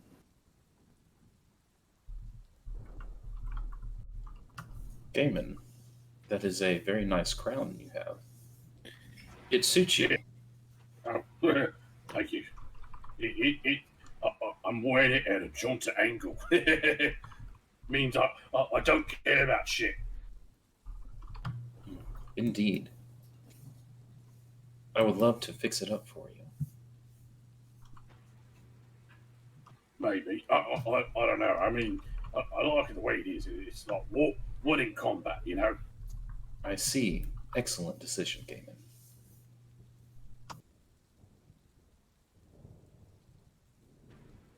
Yeah, I mean, Alicia's got the gauntlet, and although I don't know, maybe you could put it better use. Well, I mean, I figure you could use the armor. I don't know. Plus, if nothing else, you want the Charlatan, right? Of course, it is a wonderful material. I wish I would have discovered it much sooner. Still holding the dead body of Lotus will look to Alicia, then over to Gaiman and Akia, and she's like, Are you all crazy or something? You've seen all of this, what it's done to them, and why do you want anything to do with this? Anything to do with what? The Forge? Not the Forge, the Shardolin. You saw what it did to them, what it did to him. Points to Zardarok. That motherfucker was weak. I can see that it is very potent crafting material. It holds enchantment so well. I don't know about those two. They seem a little over enthusiastic about it, but looking at the Grandolpha, she seems to still have her mind about her. You see that she's swigging deeply from a huge bottle of mushroom booze, as you say so. A little bit Perhaps alcoholic, but Perhaps the Duergar constitution is resistant to such corrupting effects.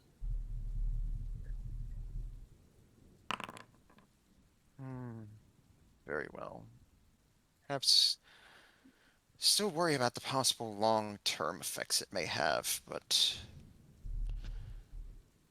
I guess I'll trust your judgments on this. I mean, Kia, you know more about these sorts of things than I do, but I guess in any case, I'll lay this one to rest, and she'll toss the deceased mind flayer into the lava of the forge and say, I hope you'll find peace in the next life that you couldn't find in this one. Demon will let out a very inappropriate and loud fart. You guys see the body begins to drip down into the acid, much like Arnie in Terminator 2. It does not hold its thumb up to give you a thumbs up, but you do see that it just slowly melts away. Yeah, and the hand is actually up and it's giving like a half and half gesture. I would say though, as she sees the last body here, she just hears the voice of the Illithid one more time. Says like, like if you let me come with you, I'll tell you everything you want to know about the Flavy. And now she's just, it's just sort of her mind wanders in the uncertainty of it all. I've heard that some clerics have the ability to speak with the dead. You say that as the body is just like underneath the lava. I mean, you could still go its head. I mean, you could grab it before it not completely dissolves. I hate to break up whatever this is, but my village is being destroyed as we speak. Yes, we should rejoin with the others. Alicia, since you now have the ability to, command the heart, do you believe you have the ability to recall the dragon? If I kind of focus into the gauntlet, does it seem like that's one of the functions it can do? Give me a charisma save. Actually a charisma check to see if you can make the gauntlet do this. Okay. Would y'all be fine if I use a fan spell? Use a fan spell. Yeah. Yeah, go for it. We have 4. Woohoo! And you said this was a check, not a save? Yeah, this is a charisma check to see if you can force the gauntlet to do this. Okay. I wouldn't be able to throw guidance on myself, would I? For this, yes, you could guidance yourself. Oh, okay. Then I Use will. the force, Isha. This will be with advantage. Not a fucking good roll at all. Jesus Christ. Oh my god. I don't think it was meant to be, boys. You try to draw Succeeded upon... cost? I'm sorry. I It don't is, know what the DC is. it is not within succeeded to cost range. So as you try to pull on the power, you don't think that you could draw the dragon back at this moment. They'll just shake their head.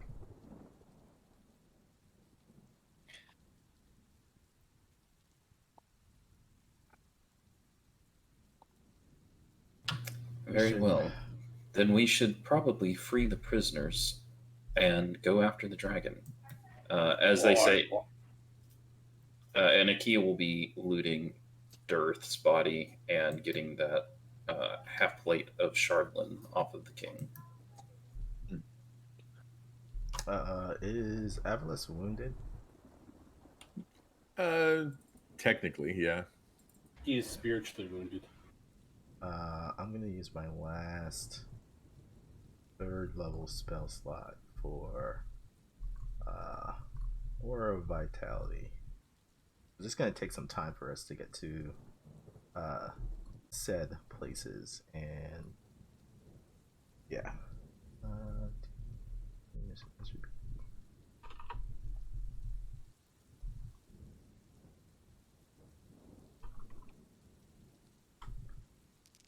Course of a minute, or sorry, a minute. Yeah, it is a minute.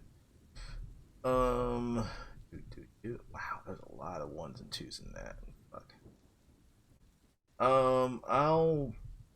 Gaiman, how much of that do you need? My max HP is 77. I'm at 10 presently. But I'm not going to tell you what to do with that. Because other people took damage in the fight. You're our meat shield. I think you probably need all of it. I'll dump the whole 52 into you. Okay.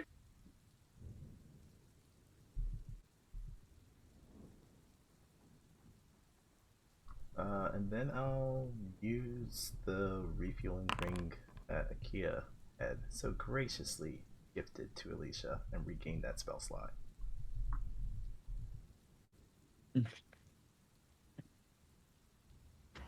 Boy, if you're done with that ring, give it back to Akia. It was a gift.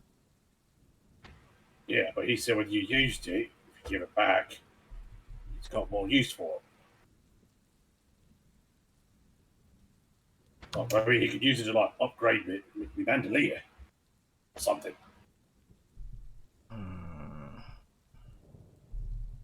I don't know. He's the mechanically minded one.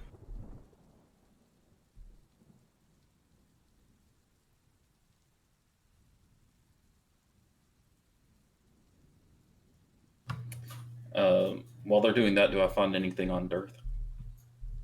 Dearth does not seem to have much in the way of magical items or objects, but what he does seem to have on him is his dagger, a woolly suit of winter clothing, and he has a very fine pair of snow booties. So if you would like any of those items, you could take those if you want his snow boots.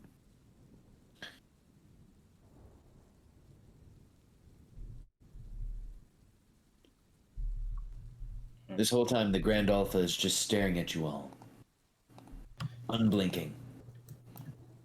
Grand Alpha, I'm looking for any clues about how to pull back the dragon. Do you have any ideas? I've got to tell you, I really haven't looked that hard into the dragon itself. I was really just thinking of all the ways that I could, turn this place into mine. I'm sorry that I don't have more information for you about that. No, when she said that the people that would know the most are here right now, was she meaning like the dead people, or? Oh, yes, because she told you guys that from her information, it was mostly Zardarok and his sons who were working on this project. Okay. Well, then it sounds like we need to interrogate the living son once again.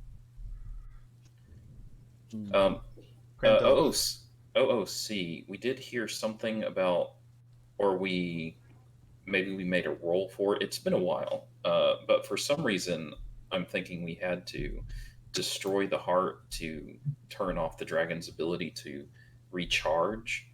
I think that might have been like an Arcana roll or something, or we might have gotten that information from a prisoner. Yes, I remember being told that.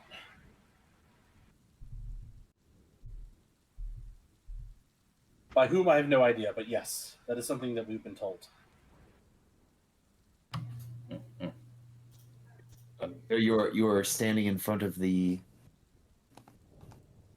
forge itself that has the heart of the dragon.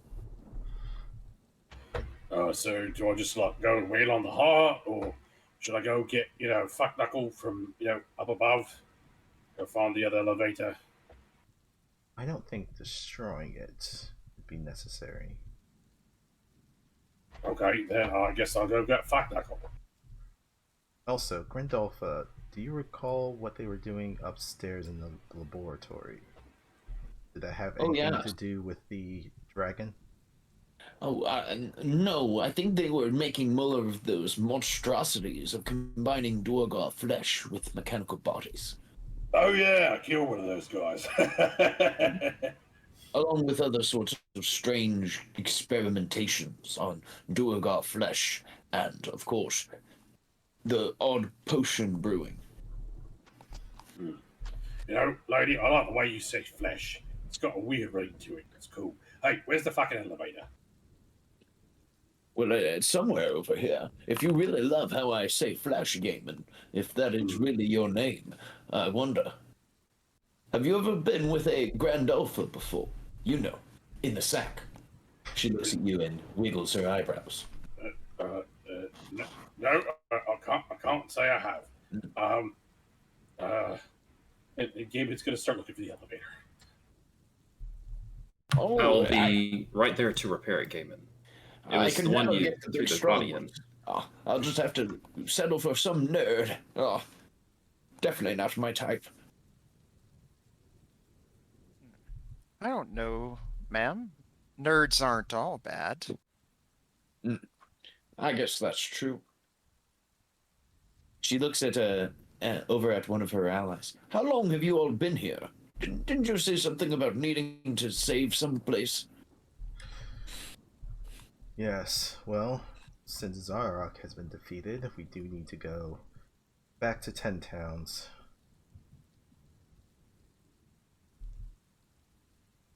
Would you be able to clean up this mess that's been done here? Oh, of course. I take great pleasure in cleaning up the messes of the Duergar males that have just constantly let down our society. Plus, there are several Quaggoths in the facility that I can make use of. They are always quick to bend to a new master. I'm afraid that if we don't do something about the heart and we go fight the dragon, it may simply retreat. Oh, Back Damon, to here. you see that this is the Umber Hulk that they had to kill. It's just like dead and all like crushed on the ground, and it looks like it's been sprayed with several, gallons of some sort of bug spray. Oh, what a little cutie! I could have killed him better. To answer Kia's question, I think it's not just the heart. They would also need this, points to the gauntlet, to actually do anything to reinvigorate the dragon. With the king dead, I don't think that's going to be happening anytime soon. So I think we can leave the heart for now. Okay. Grandolpha, who are these prisoners that to the northwest over here, pointing in the direction they were talking? Oh, there are people that have been captured in and around Icewind Dale, you know. Those who have made a mess for the Duergar that we've had to clean up. Or so I'm told. Then we should return them. If you like, we can even say that you and your company were great help in saving the people of 10 towns that these Duergar had captured. I'm sure it would help your business. Oh, well, you know, some good press would always be, well, good for me, especially if it helps enhance our business. Oh, but before you do anything, everyone, it seems that your ally is running over towards the elevator. Should you not do something about that? And you see that the Grand Alpha is pointing towards Avalas. It seems like Avalas is trying to make a beeline towards the elevator. Yeah, Alicia was going to address that. Avalas, I think that elevator has been destroyed, courtesy of Gaiman. Let's see if we can find the other one. I can find another way. And he will just transform into a lizard with a climbing speed, and we'll just climb up the shaft.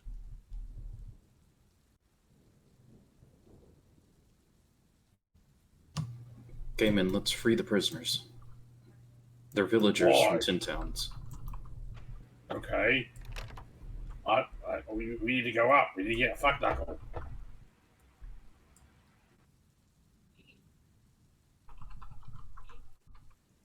Oh, is this lead over to the elevator?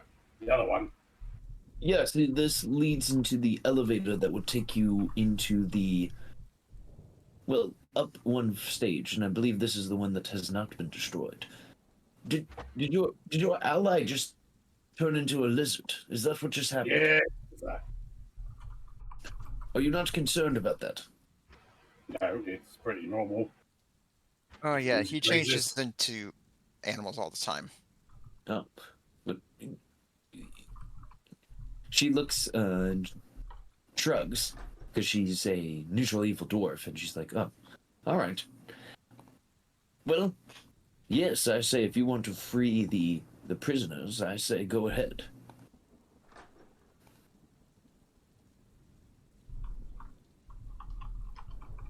All right, Your ally just turned into a lizard and ran up the elevator. I don't know if you all are concerned about that at all. I can't follow him like that, so I'm gonna look for the other elevator. Yeah, I can't either. I've got no way of chasing after him either, so I'd say Lotus is really just here, like the mention of like the heart of the fort. She's just like fascinated by this because she's never seen anything like it before.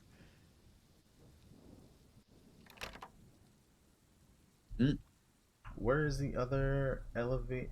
Oh, I see Game in there. Oh, see, Akia just thinks that these villagers might be useful in some way, so they're going to try and free the prisoners wherever they are. Wait, either this is a room full of treasure, or there's a bunch of mimics. As you guys approach the prisoners' rooms, you hear a few that appear to actually have someone in them. They are closed doors. They aren't so much barred prison doors, if that makes sense. Right. But you do hear banging coming from this door, and this door. I think I don't know how long this mirror image lasts. I think it's just like a minute or so. Yeah, it's gone.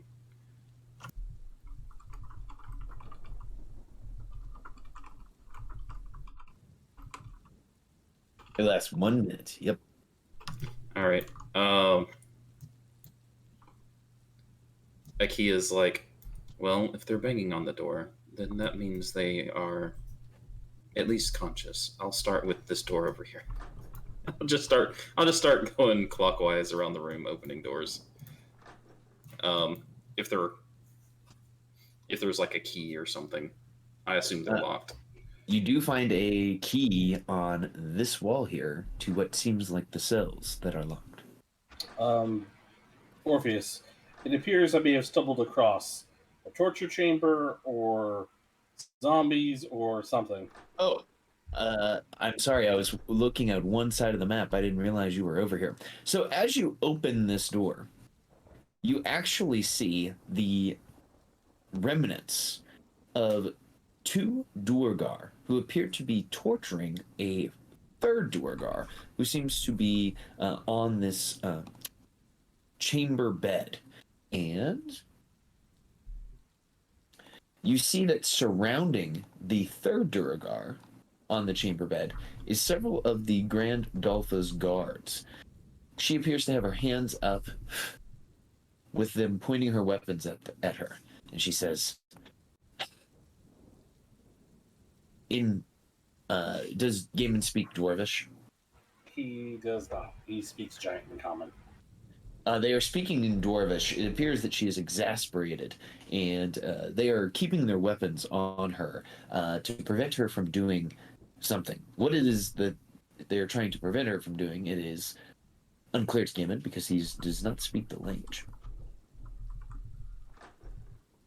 The Duergar female, though, that seems to be sitting on the bed, is quite attractive in all the ways that the Grand Alpha is not attractive.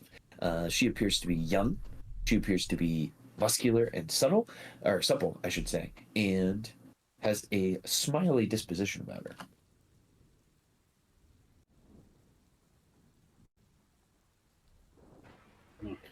No, Gaiman's fixated on trying to find the other elevator, so he's gonna keep going.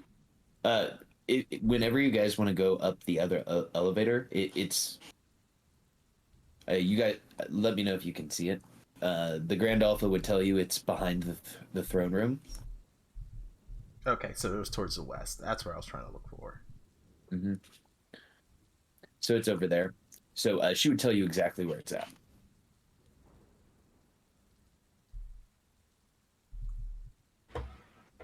Gaiman is far too awkward to engage in any kind of relationship isms at the moment. Excellent. So yeah, they just are keeping their weapons drawn on her.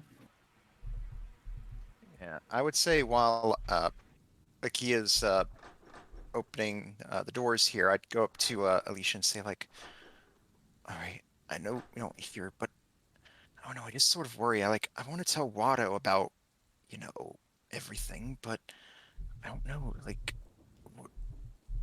he's been very accepting of me so far, but what if, I don't know, what if this changes things between us,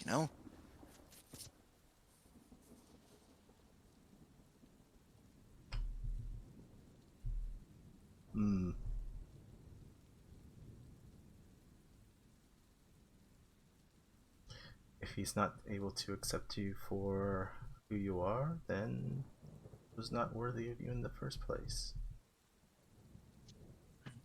I love that Lotus is worried about a guy that was in a demon prince sex cult. Look, we Accepting her. had this discussion off game. There is a difference between demons and devils, okay? There is. That is true. Yeah, exactly. Devils are not as bad as demons. But the thing is, like, okay, I'm saying this out of character. It's like he may find, I don't know, maybe he might find Lotus even more attractive now. Well, I guess we'll see. Maybe we can have this discussion afterwards. Seems there's some pressing matters here, looking at these cells, whatnot. Okay, apparently I'm dumb as my character. I do not know where the elevator is. I know where the one we came down is. I don't know where the upper one is located. It is kind of in a weird spot. Here, I'm going to draw... she will have one of her door guards draw a huge line leading to the elevator so that you guys know where it's at. I'm so sorry. No, you're good. If you guys follow this white pixie stick, it'll take you to the other elevator. If you're wanting to know where the other elevator is. Follow the line on the floor. It'll lead you to the closest exit. Whoa, good Nyborg. As a key is opening these doors, does it seem like any of these prisoners... Oh, go ahead. As you enter into this room, you see that there is a giant mushroom man. Here, I was on the wrong layer. There's a giant mushroom man. They kind of look like that, but in this game, they more look like, or less look like this. They are surrounded by a bunch of ape-like humanoids covered in green hair that look like this. One of them seems to be holding the mushroom man's arm and is hitting him with it. In a scene that looks very much like this.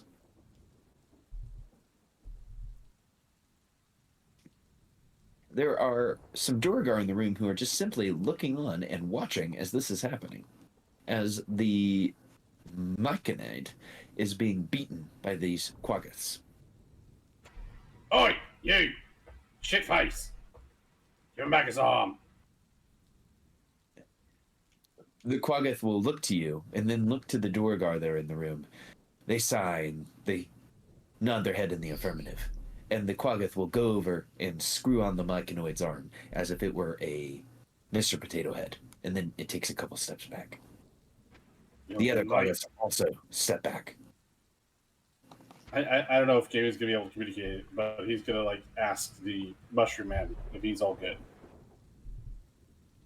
The mushroom man will look to you, and it holds a hand up to you, and it opens its hand in a fanning motion, and it almost breathes an air out of its gills. And as it does so, Gaiman, you are covered in spores. What the fuck? The Myconid will say, "Thank you." You hear this in your mind. You're welcome. And Gaiman will vocalize this. Oh, I appreciate that. They were beating me with that arm for several hours. They were trying to get me to release all of my spores so they could make zombies. Right, you didn't just turn me into a zombie, did you? No, those are my rapport spores. Now we are friends. Oh, good.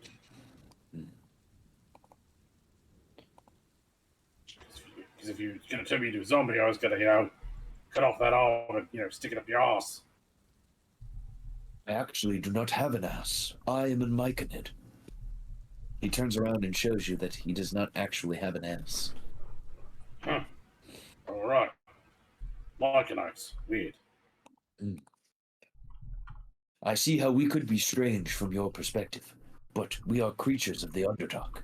They captured me and stole me from my circle. Yeah, it sucks being taken away from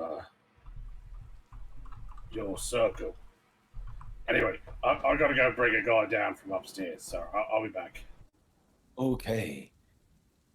Now don't you all start beating me again.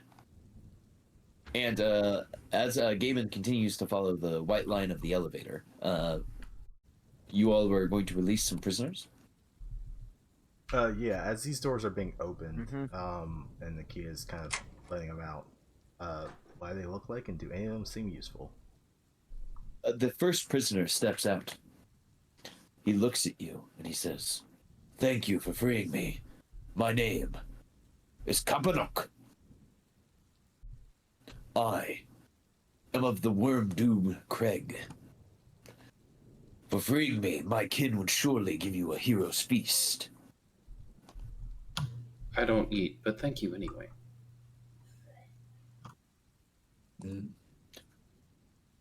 Well, do you all want to come visit my family on the Worm Doom Craig? Surely that you would love to see the hospitality of the Goliaths. That's a wonderful offer. Looking for some able bodies. There's a dragon that we need to go slay. Would you be willing to kill it? A dragon, you say? They don't call me Tall Tree for nothing. If you need someone for the warpath, then I'm up for the challenge. Good, you're on the team. Stand over there, please. Oh, okay. And he'll stand over here. You open the next door. A squirrely man approaches out of the cage and says, hello. And you see it is a dirty man wearing a loincloth. He seems to have small ears and pointy teeth. Hello. And then Akio will continue moving on. That was short. And who are He's you? just standing. My name is Piku. I'm from the town of Dugan's Hole. Maybe you've heard of it? We do know someone from Dugan's Hole. Yes, I know. Terrible name for a city. How did it get that name? I don't quite know, but I do know that the Duergar abducted me and asked me every question they could about the city's defenses. Were you able to give them any useful information, or? Well, I told them everything I knew. Otherwise, they would brand me and beat me senseless.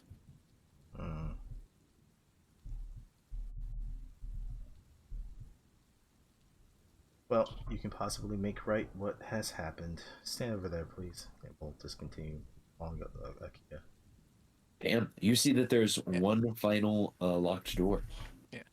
I would say, as you're walking, like, Lotus would walk up behind you and just tap you on the shoulder. Alicia, I need to talk to you for a second.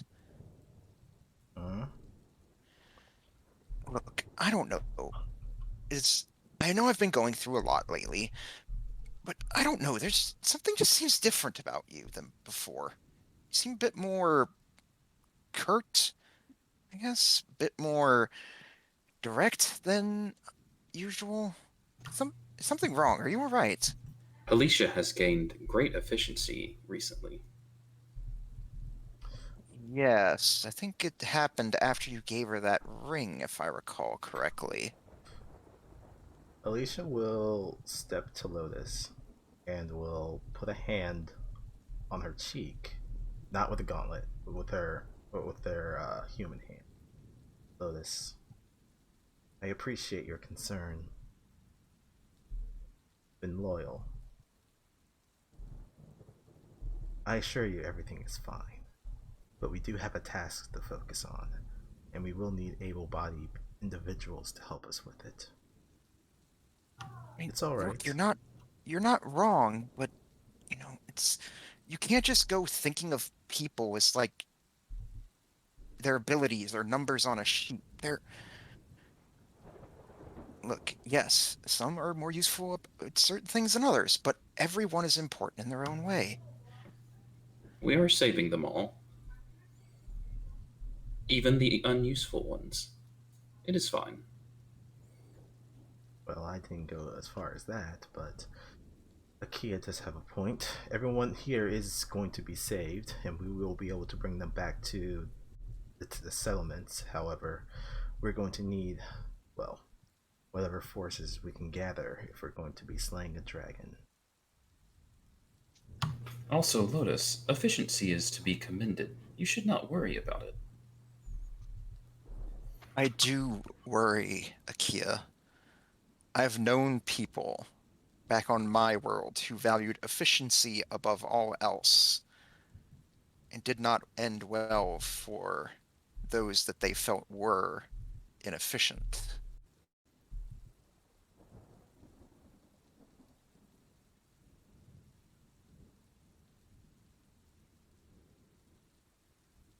I can assure you, things are fine. Let's just try and see who we're able to gather and leave this place. I believe our druid friend is a bit antsy at the moment. We should go find him. I guess while this is all going on, Gaiman would eventually found the elevator and taken it up on its upswing. Absolutely. What is Gaiman hoping to, or who is Gaiman hoping to find? He's hoping to get the prince. Because our B team was there, minding prisoners. Oh, that is true.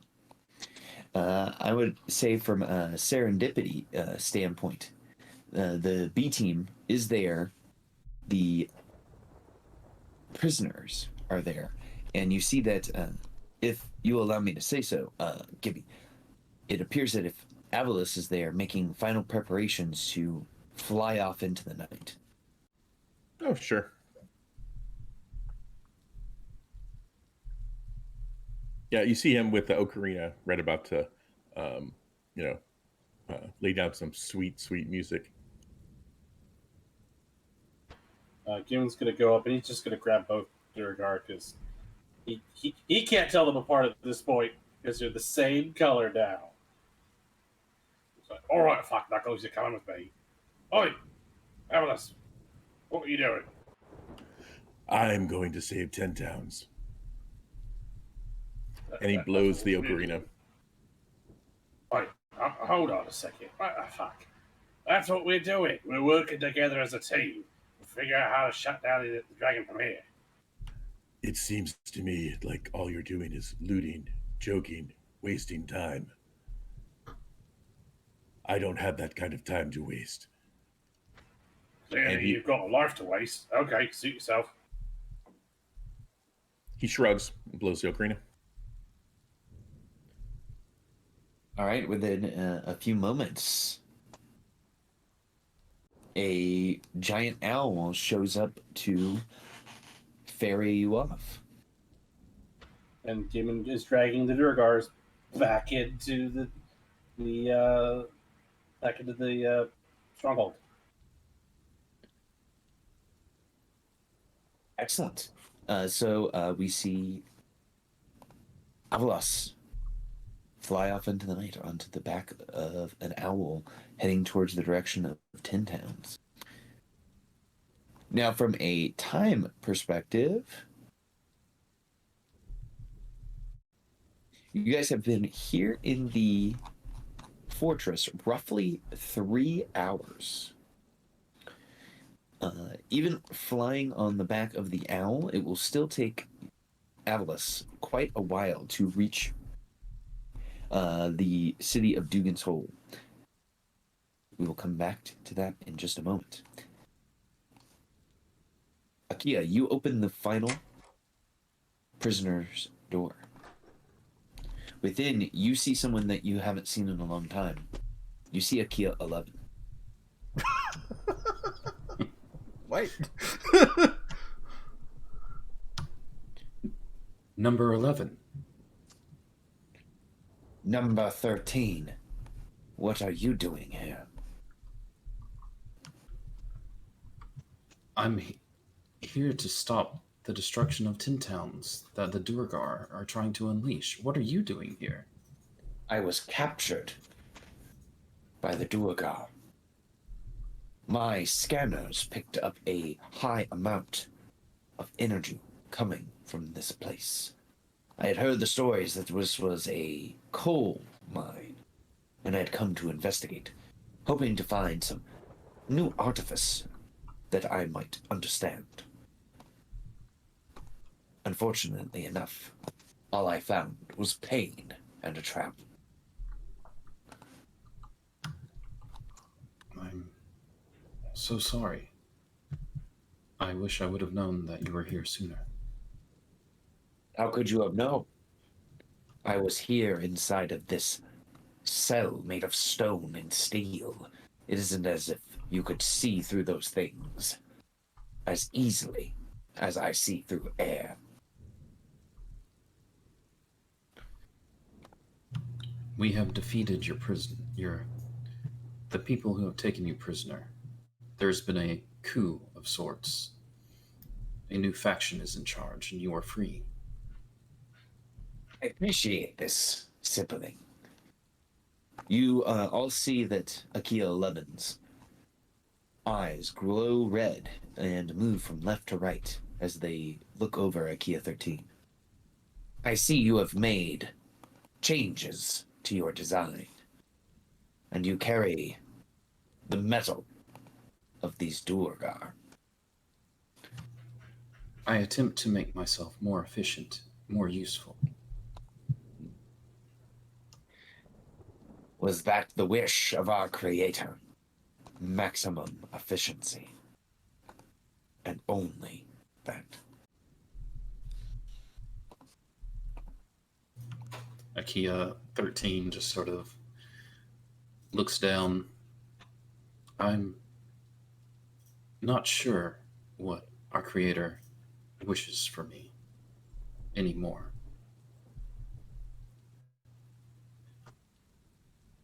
I have come to a new resolution since traveling the wilds on my own. And they begin to walk away for you. Do you wish to take an opportunity attack? Not yet. As they walk away, they say, "We are in control. We decide what our lives are to mean. Not those that held the screwdrivers and the wrenches. We make our destiny, Akia." And then Akia 11 will stare at you, Alicia. I see. I didn't want to interrupt this reunion. Didn't realize there were more of my companion that were out here. You say that you... There is only one of me. More of your type, Akia, is what I mean. You said that you wish to hold your own destiny. Does that involve getting back at the ones that captured you, putting an end, foiling their plans? You speak of the human emotion, vengeance. Some call it revenge. If you wish to call it that, then yes.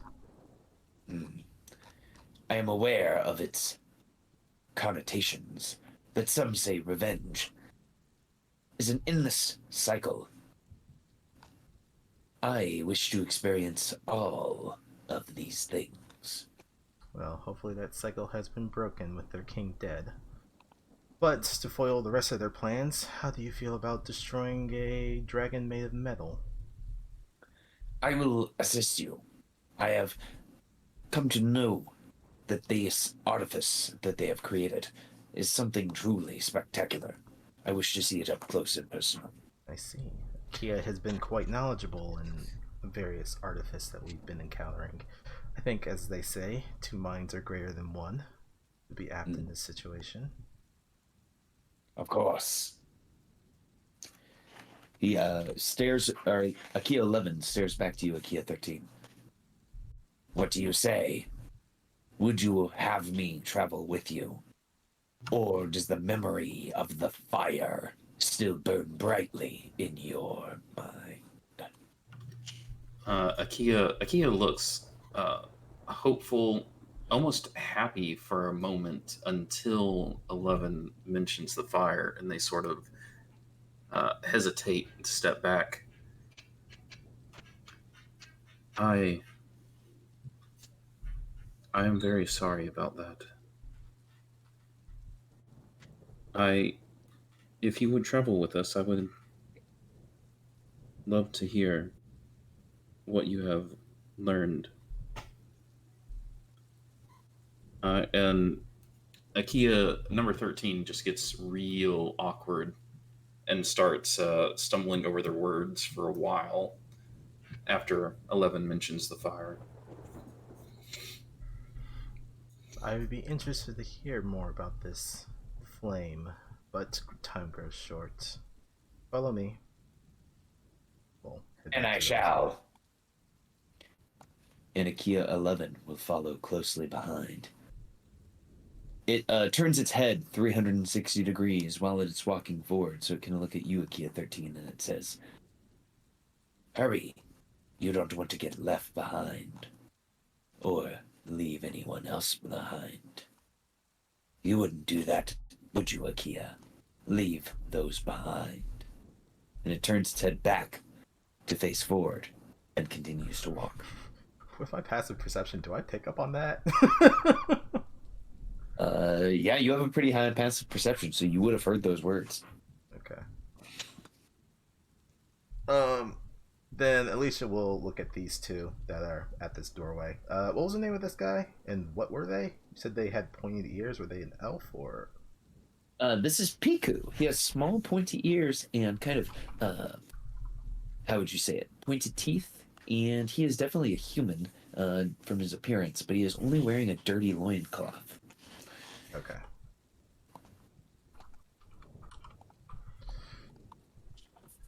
Alright, well, let's go regroup with the others.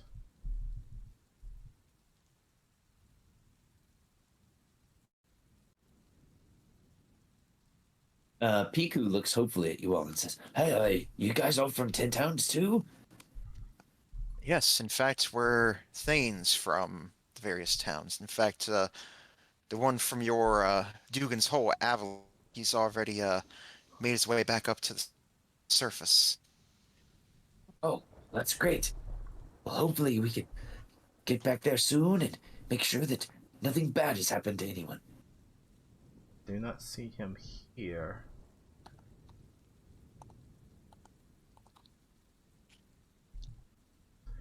Gaiman. Start calling him out. I don't know if I would be in a position where I hear him. I don't know how long it's taking me to get from point A to point B. For serendipity's sake, and for the sake of this cool scene that's about to happen, Alicia, as you're calling out for Gaiman, the elevator goes ding, and Gaiman comes down, and with Gaiman, of course,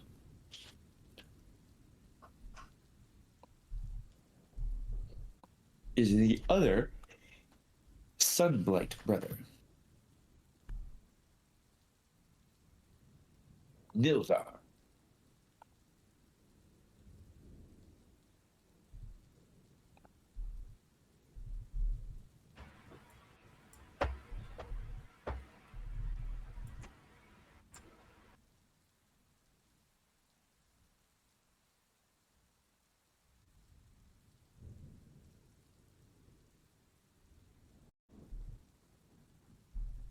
So, party, you see Nildar and Gaiman. I'm stuck. Approach from the elevator. Oh, you're stuck? Or something's mounted me. Oh no. Which is a big case of phrasing. So, all right. So Gaiman enters the room, and he's gonna dump the two prisoners on the floor. Oh, I can't fucking tell them apart at this point. All right, fuck knuckles. Spill them. What's the secret of the dragon? I don't kill it. Nildar. Glad that you could join us. And we'll kind of kneel down to his level. Very prominently showing the gauntlet that is now on their arm. Father, what has happened? You decided to resist. It did not end well for him.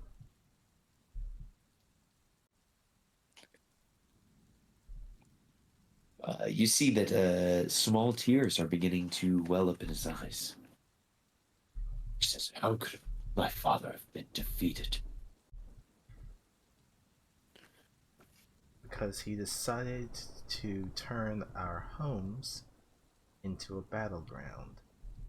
Now, I'm going to ask for your cooperation in how to stop said dragon, or you can join him. Give me an intimidation check. You have Okay. advantage. Let's see, what is my thing? Oh, cool, the flat roll.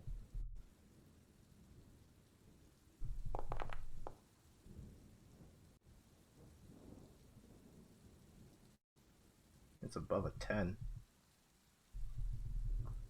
The Duergar looks to you and says, "I guess it doesn't really matter now what happens, does it?" Looking in, he sees the forces of the Grand Alpha and you. The Sunblight clan is ending. It doesn't have to end. Your brother is dead, your father is dead, but you still live. You can carry on their name under the Grand Alpha's advisement. You'd still have your life. But that all depends on how cooperative you decide to be. The dragon does have a weakness. First, you have to destroy the heart of the dragon. Otherwise, it will be able to recover and rebuild itself.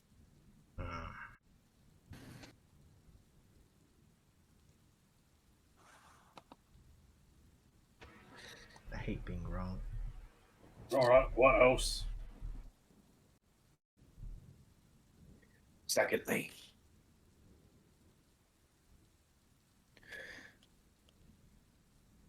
the dragon has a weak point in its armor, designed intentionally in case we lost control of it.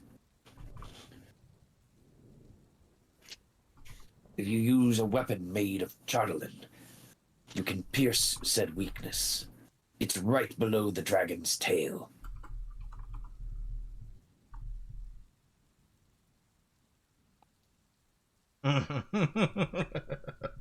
Yep, there's a small exhaust port.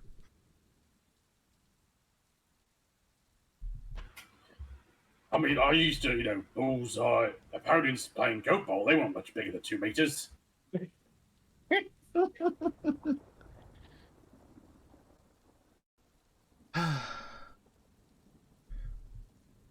At least we'll turn and look at the... I can't actually see the dragon heart, but I can just hear it inside there, right? That is correct. You can hear it from the outside. You would have to look into the forge to see the actual dragon heart itself. Okay. At least we'll kind of step forward and peer inside. You see a heart the size of a beach ball that is beating. Do-do, do-do, do-do. And instead of having veins on the outside, it appears to have a sort of liquid magma pumping through its arteries into the forge. Oh, beautiful. It's a shame. Akia, Gaiman, you can dismantle it. All right. Actually, just to be safe, Nildar, do you know of a safe way of being able to dismantle it? You have one on your head. My father's gauntlet is nigh invulnerable. Oh. That simple. Alright. If I know the correct way of doing this, I would like to stop the heart. So, if you'll allow me to narrate this, you all see Alicia walk up to the forge and carefully reach inside with the gauntlet.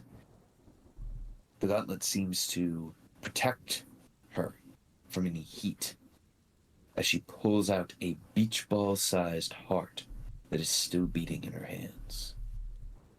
From there, Alicia, it is up to you what you choose to do.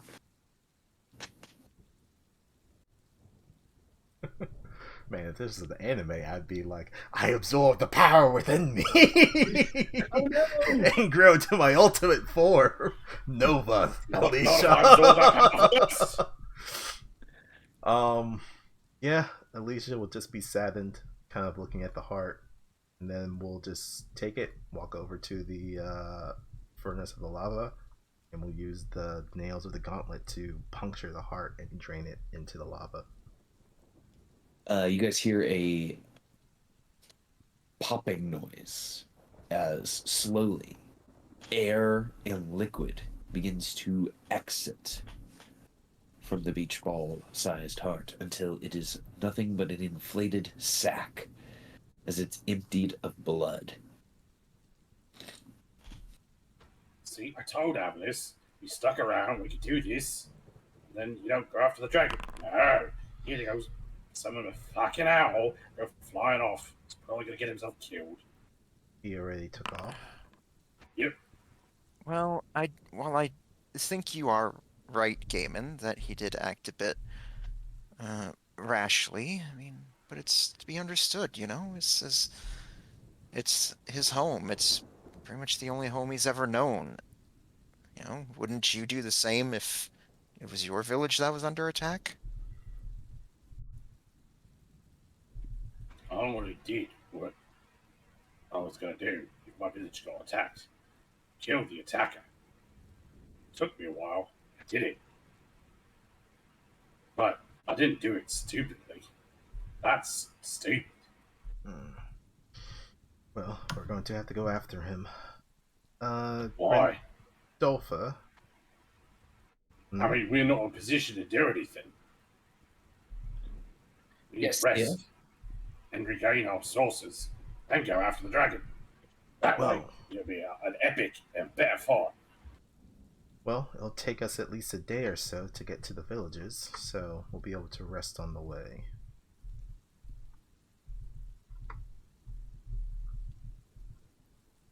Grandolpha, can we entrust the supervision of this fortress to you? Why, of course, dear. Well, I'm quite concerned with its safety and well-being, as it heavily affects the future of my family and my family's business. We've got to get this place into tip-top shape, and of course, clean up all of the blood that is everywhere. Thank you. I do hope you'll remember us in assisting you in taking this place over. Of course, I can't forget the main driving force that has led Sardarak Sunblight to his very end, and delivered his, well, most dashing son to me, the Grandalfa. And it's very much like the end of Robin Hood Men in Tights as she is dragging him away. Oh, God! I mean, it's either that or death, so... Alicia will turn to Akia, and with the, I guess, remains of the dragon heart. Do you think you can do something with this?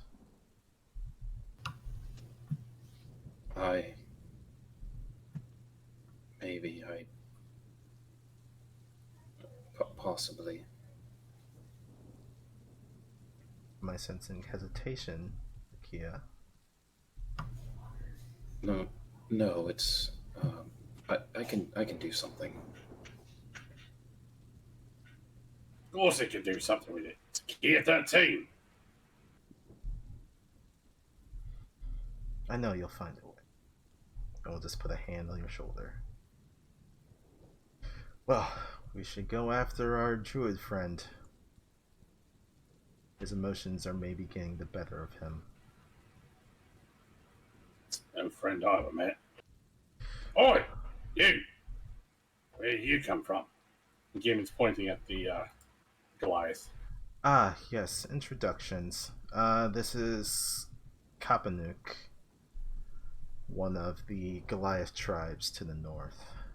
This one is Piku, and the other one is Akia 11.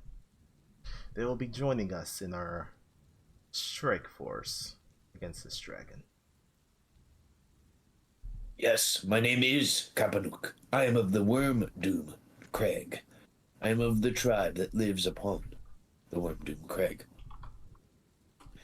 It is nice to meet you all. Thank you for freeing me from my prison.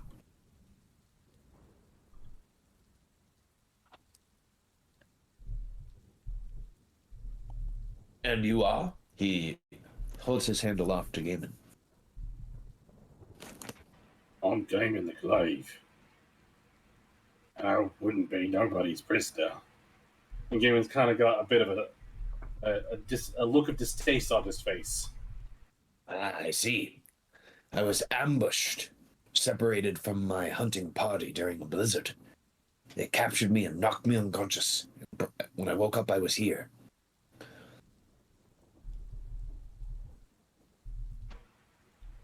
Right, well, I mean, you do you, but, you know, you're not using your God's given talents, like your muscles. That's your strength. Your strength. You take power and use it to be victorious. Gaiman, play nice. We fighting against Zardoc, he saw the powers that he was able to wield. Even us, it took a little bit of effort to bring him down. Look, I'm not saying it wasn't a group effort. I'm just saying I stood against his powers. I took the brunt. And we appreciate you all the more for it. But now, And I we wouldn't have been have... successful without everyone's assistance. I'm not gonna lie. But yeah, let's go do the damn thing. Kapanuk will look a little shocked and say, I was hoping to invite you all to meet my kin and to eat deep of our foods and perhaps play a game of goat ball. But it seems that I have somehow insulted you all. No, these do sound like delightful activities. However, we have other priorities at the moment. A giant metal dragon is ravaging all of our settlements, so we'd rather not have that happen. Maybe after we go dismantle that thing, we'll take you up on your offer. Of course. I will teach you all how to play the goat ball, and perhaps Gaiman can show me some of his moves. If you like Gaiman will games, just nod. if you like games that involve balls, perhaps I could show you a bit of a game from my world that we call baseball. He says, oh, of course. We can have a trading of games. I will teach you how to play goat ball, and you will trade me in the ways of baseball. And then Piku pops up, and he's like, perhaps I could teach you all a game that we played in the place that I'm from, to the south. Which is... Oh, it's called Pocket Pool.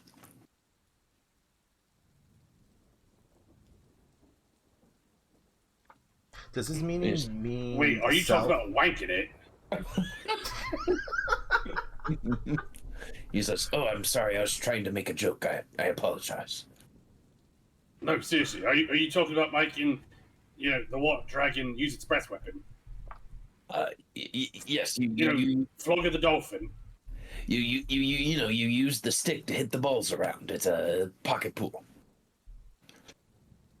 To get his meaning, does he mean when he said to the south? Does it seem like he's implying like south of the world of the spine, or whatever that mountain range is called?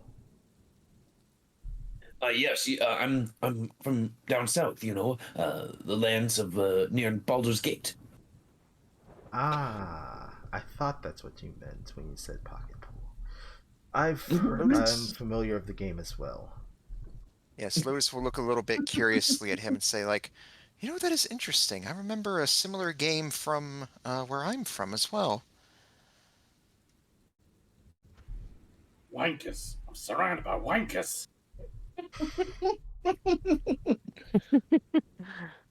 And Piku will start to share all of his strategies on the best ways to win at Pocket Pool.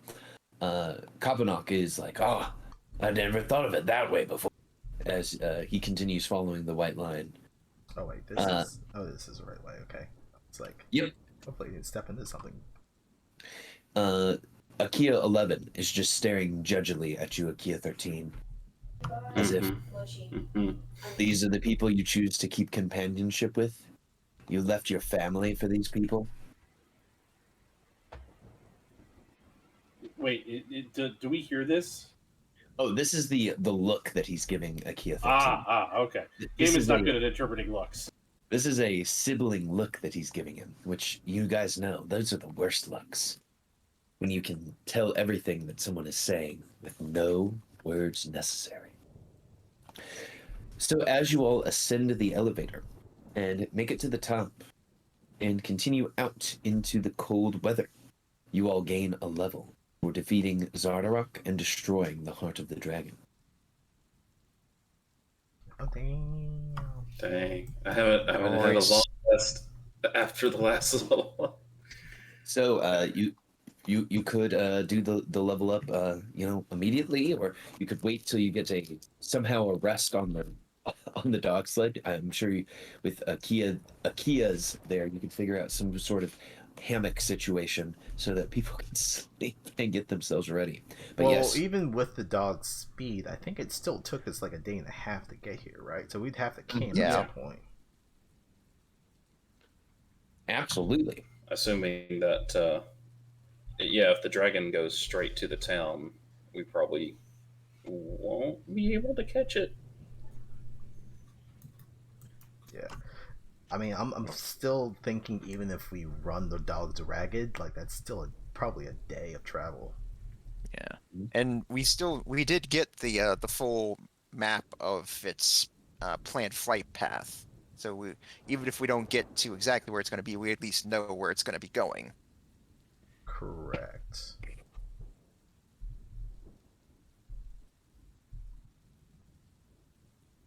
Yeah, put all your companions out here too. Oh, and Nildar would not be here any longer because he's the Grand Alpha's new boy toy.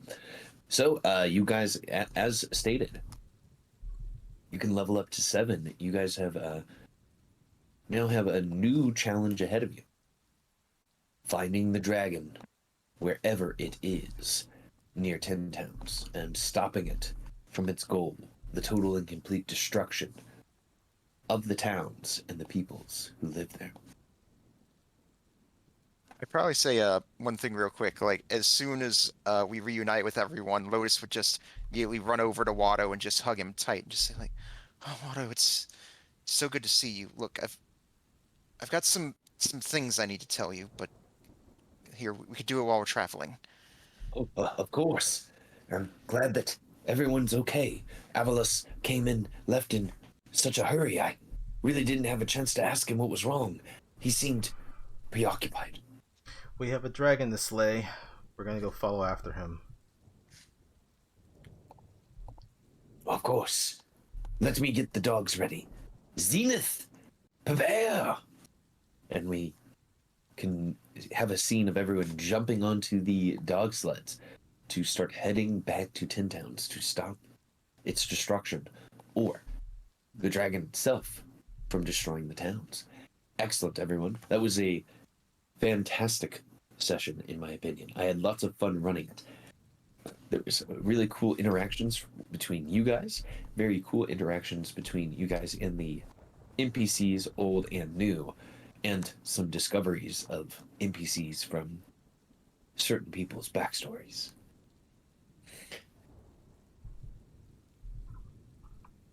So our next session should be next Friday at our normal time. Before we adjourn, does anyone have any questions, comments, concerns, announcements, anything of the sort? I mean, I'm just glad that I serendipitously have started reading the Darth Bane trilogy. I feel that this is appropriate for the way things are turning. Oh, yes. How many of the party right now is infected with the power of Chardian? What do you mean infected by? I mean, as Darth Yeah. Darth Alpin walks out of the fortress. Yes, and I will need to supply the Chardelin half plate, the Chardelin crown, and the Chardelin gauntlet to you all before next time. I'll also cast Identify on the prince's boots and dagger, see if they had any ritual casting, so it took a while, but just to see if they had any magical properties. Sure, I will have that all ready before next time. Let me just hop in and do all of that stuff.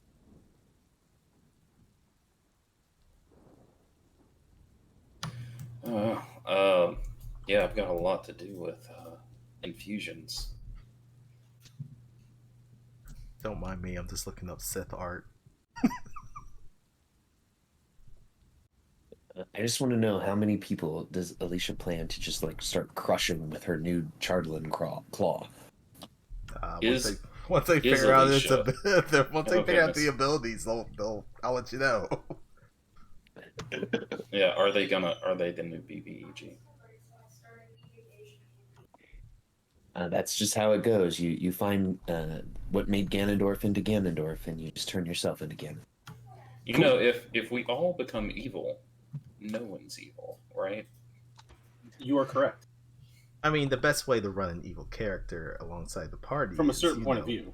is still aligning the goals with the party. If the party's goals is to end the endless winter, then Alicia's not evil per se. Man, when you meet back up with Michonne, she's just gonna be like, "What happened? What's going on?" What's your- Just gonna look at her and be like, "Bitch, what did you Who do? are you? What did you do with my friend?" And then you backhand her with the gauntlet, and you say, "Bitch, you love it." And then Wow. and then everyone's gonna be like, "Oh no, why is she so evil?" All right, everyone. Well, I hope you guys all have a No, she's not evil. She's just asserting herself. She's just assertive. Oh no. Excellent. All right, guys. Well, I'm going to head to bed. I will see you guys all next week. I will be active in the Discord, and we will have our next session where you are chasing down the Chardelin dragon with the Chardelin yourselves. Thank you for My the pleasure. game. Thanks for running. Can we My go ahead pleasure. and do Good to the be back. long rest, because that affects a whole lot of stuff. for me. Yeah, you guys can go ahead and long rest. That is no problem. Thank you. And you will level up to 7. All right, guys. Bye. All right. And I guess. thanks to everyone for tuning in. Catch you next time.